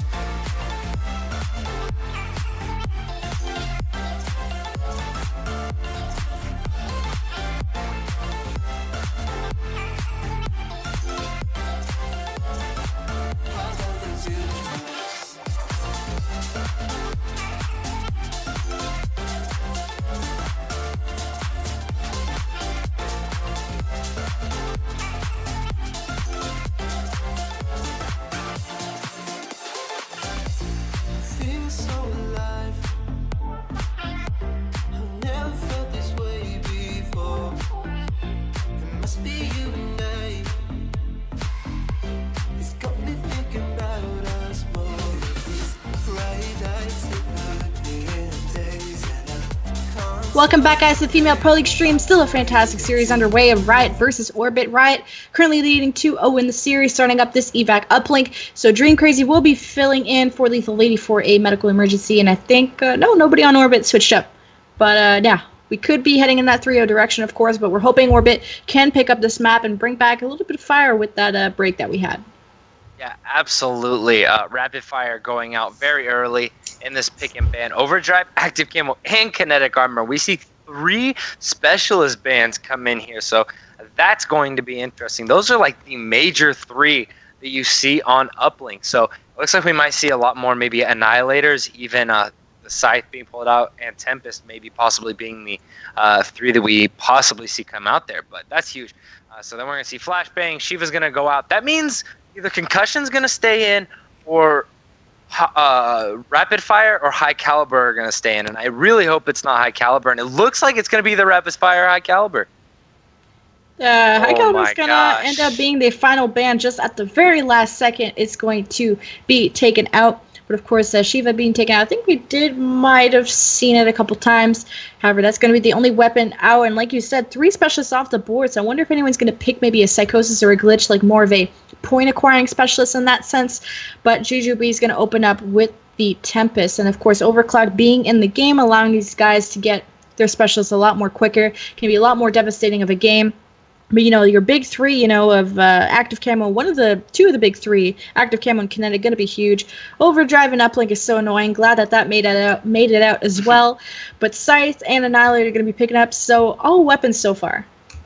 Yeah, and it's not surprising because the next thing I could think of is possibly a Vision Pulse, which to me, honestly, would not be a bad one. But the Heat Wave is going to be pulled out. So it looks like it's going to be Annihilator, Tempest, Scythe, Heat Wave for Riot, and it's going to be Tempest, Scythe, Heat Wave. Possibly, I don't think Megatron's going to take that Annihilator, but we'll see here within the next 10 seconds, hopefully. Annihilator, so yeah, 3 weapons coming out for these players. So I expect to see Minnesota Mocha and Wolfenite trying to run that drone as much as possible with that Heat Wave. Yeah, you gotta match these weapons. I really didn't think if you had 3 weapons, someone's gonna pull out, a Glitch and a Psychosis on the other side. You really gotta match that firepower, match the fire with fire here.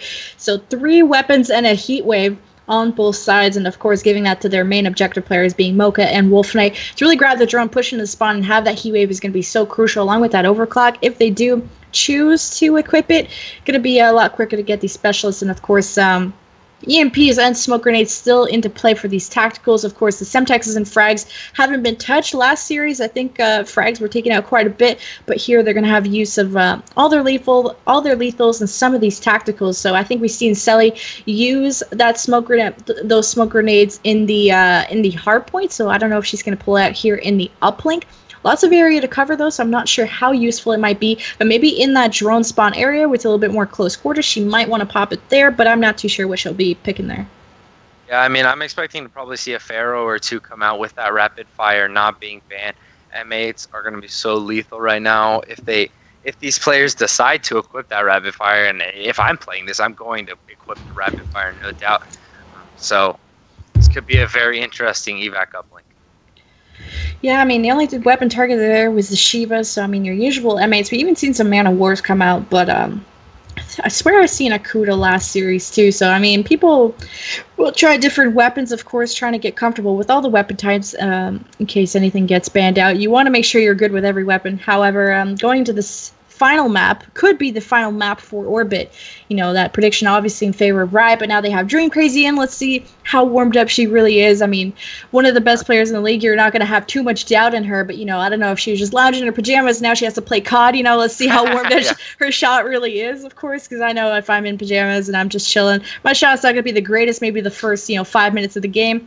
We'll see how she can do, of course, against Orbit, who are nicely warmed up.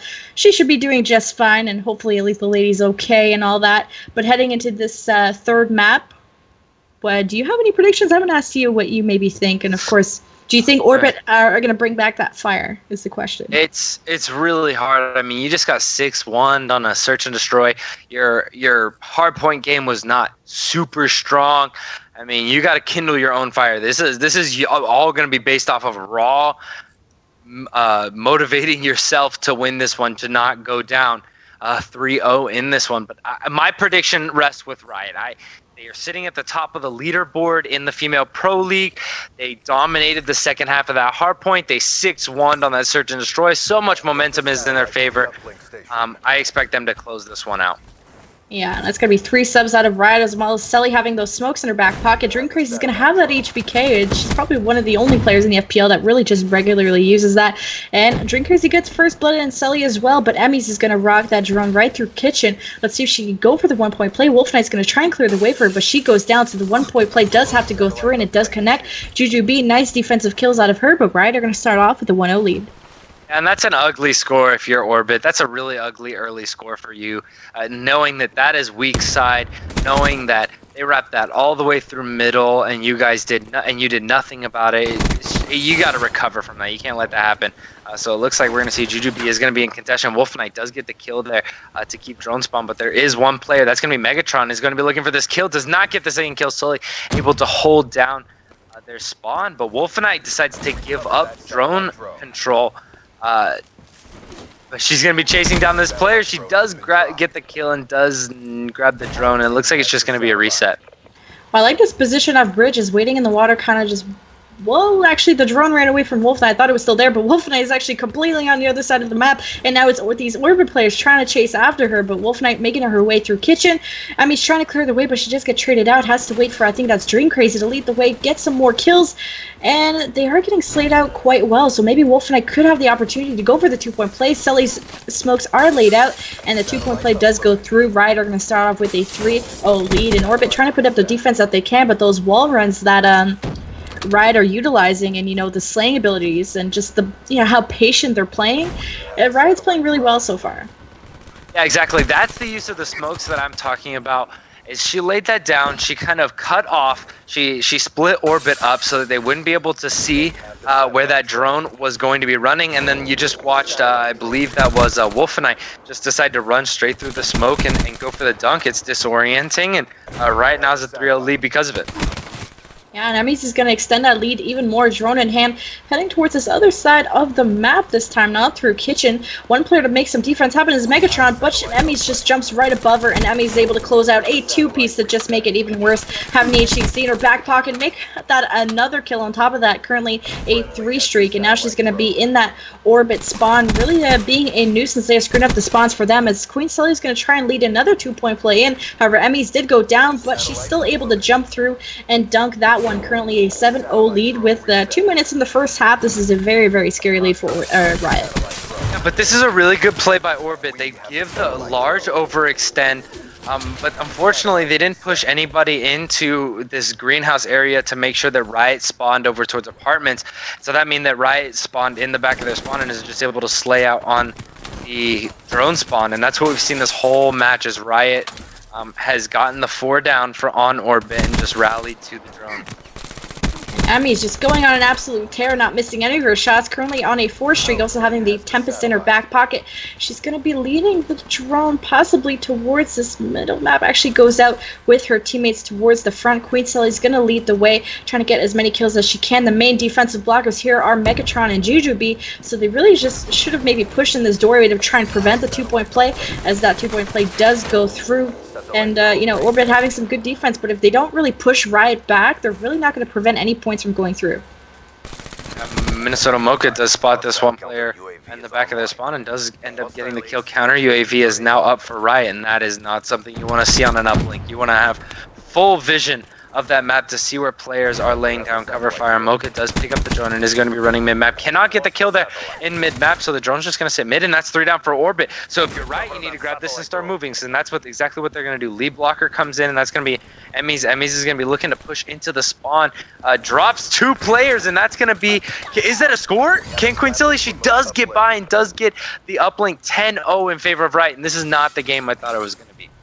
And I mean, can you really expect that? Emmys is going 18-8 currently, and the Tempest still in her back pocket. She's not even going to use it. Her shot is just so dominant already. Able to clear up another player, challenging this drone spawn area, able to pick it up.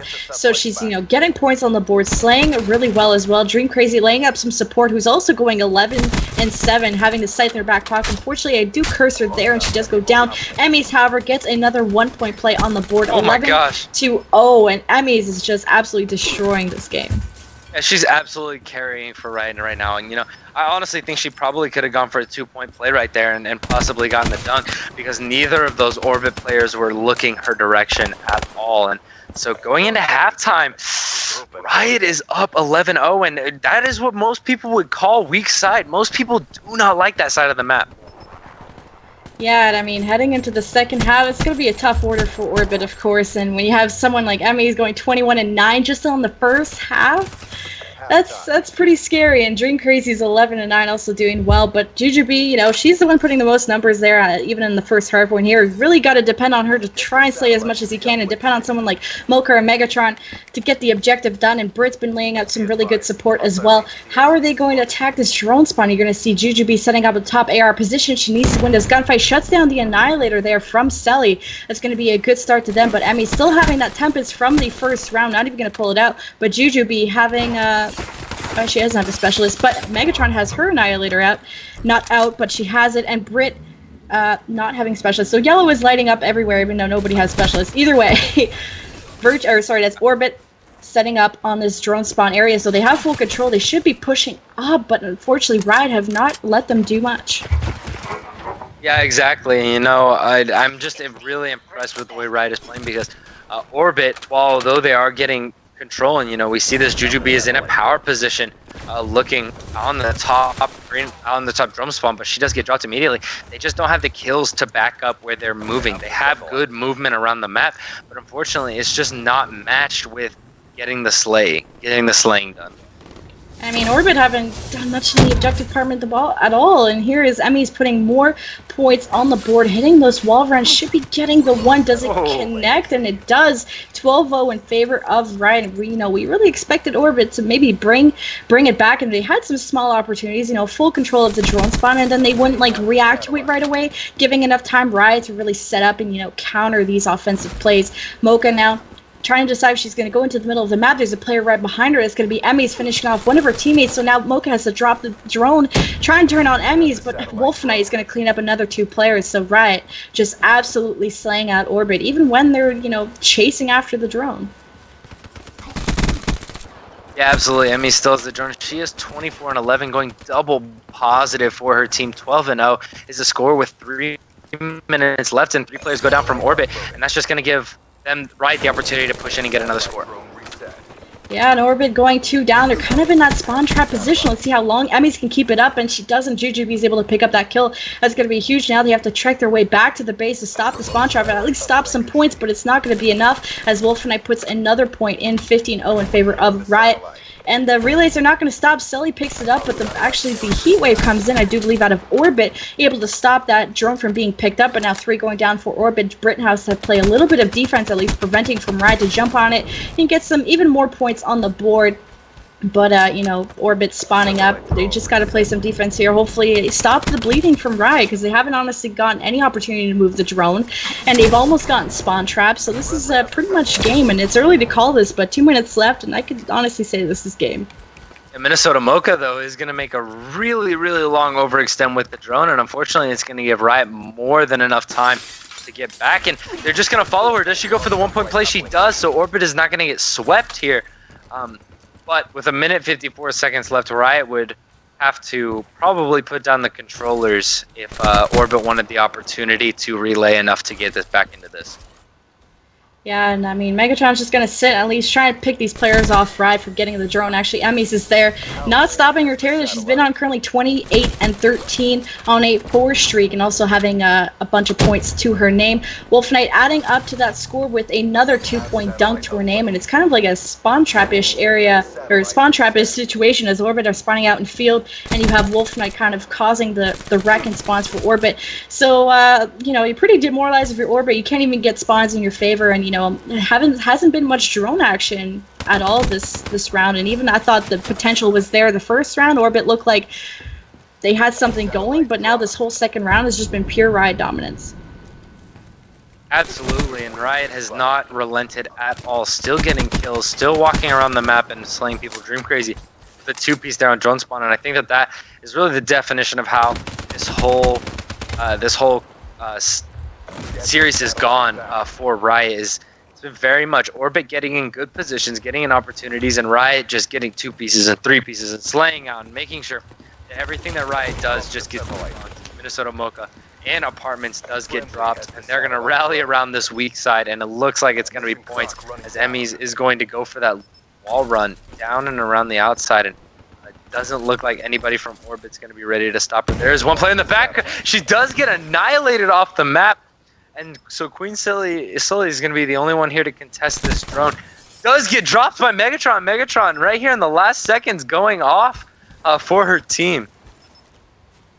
Yeah, I mean, the last couple seconds, and Orbit's not going to be able to do much here. And I mean, just whole map control and dominance out of Riot, like I've said before. 17-1 is going to be your final score of that map. And looking at statistics, Dream Crazy, you know, I had no doubt in her. 31-18. Emmys as well. It's just, she's the one that's been just putting the nail in the coffin for the other team, you know, stopping every opportunity that Orbit ever had to pick up the drone, and just, you know, just so aggressive, always just getting these multi-kills as well. So that's going to be a 3-0 series win for Riot. As I mean, that was a dominating Surge 6-1, the uplink 17-1, and you know, you really only saw that kind of life out of Orbit in the hard point, where you know they had some good rotations and some good control at some points, but weren't able to close out these key gunfights, and that's kind of like the same situation that happened here. Yeah, absolutely. Riot dominated in slaying department, dominated in map awareness on hardpoint, on search, and on especially on this uplink, and they dominated in what looks like great communication. They were, especially in the Search and Destroy, they were trading their kills like they needed to. They made sure that if one of their players was going down, they were not about to go down 2 in any situation, and that's why they won 6-1. And then the hard point, although that it was a little back and forth and a couple of scrappy hills right at the beginning, Riot really clutched up coming around on the 4th and 5th hard point, and then the second rotation was just all Riot all the way to the end. And then you guys were watching this uplink. It was not close from the beginning. Yeah, I mean, that's going to be it for the night, guys. We only had 2 matches for the night. All the other ones were rescheduled, I do believe. However, the next set of matches is going to come on July 15th, being a Friday with, yep, no question mark, but it's going to be this Friday, July 15th. We're going to have Riot coming back on, facing Orbit again. Yes, I'm looking at this correctly. Okay, Riot facing off against Orbit again. So a little bit of a rivalry match so soon. And Sway Gaming versus Strictly Business. and Flawless Nerdette versus Sway again. So fantastic teams coming back on, even a rival match for you guys if that is correctly on the Excel sheet. However, Friday, I think it's going to start at 7:30, but of course, if you want to keep up to date, please follow our Twitter, Female Pro League. There's also femaleproleague.com where there's schedules, standings. You guys are asking us who's the best team. That's where you're going to find it, of course. Thank you to Fresh Brew and Dirk that came on to cast. Thank you to Ergo Guys and Caliphone and Acquire for being our sponsors, and also Acquire for providing apparel. You guys can check that out on the website and also on the acquire.ca website with the Female Pro League logo on sweaters and other fun apparel, things like that. But that's all it's going to be here for us tonight. Do you have any closing thoughts or statements, Fresh Brew? Yeah, just make sure that you guys are keeping up with these teams, developing that fan base, getting excited about the things that are happening because as you guys have seen over just the first 2 seasons that we've already had here at Female Pro League, we've already grown so much with some big names that you guys are already seeing, people like Riot, people like Rorbit, Luminosity, all those kinds of big organizations taking hold. So make sure that you're keeping up to date with everything, like she said, on the Female Pro League website and on Twitter. Of course, so that's going to be it for us tonight. So congratulations to Riot. And I already forgot the other team. I'm like so tired. Right, Orbit. Thank you, Orbit and Riot for winning their games today. And of course, we're going to see them back on stream on July 15th, like I said a million times, this Friday. And we're going to be. That's it for us tonight. So have a wonderful night, guys.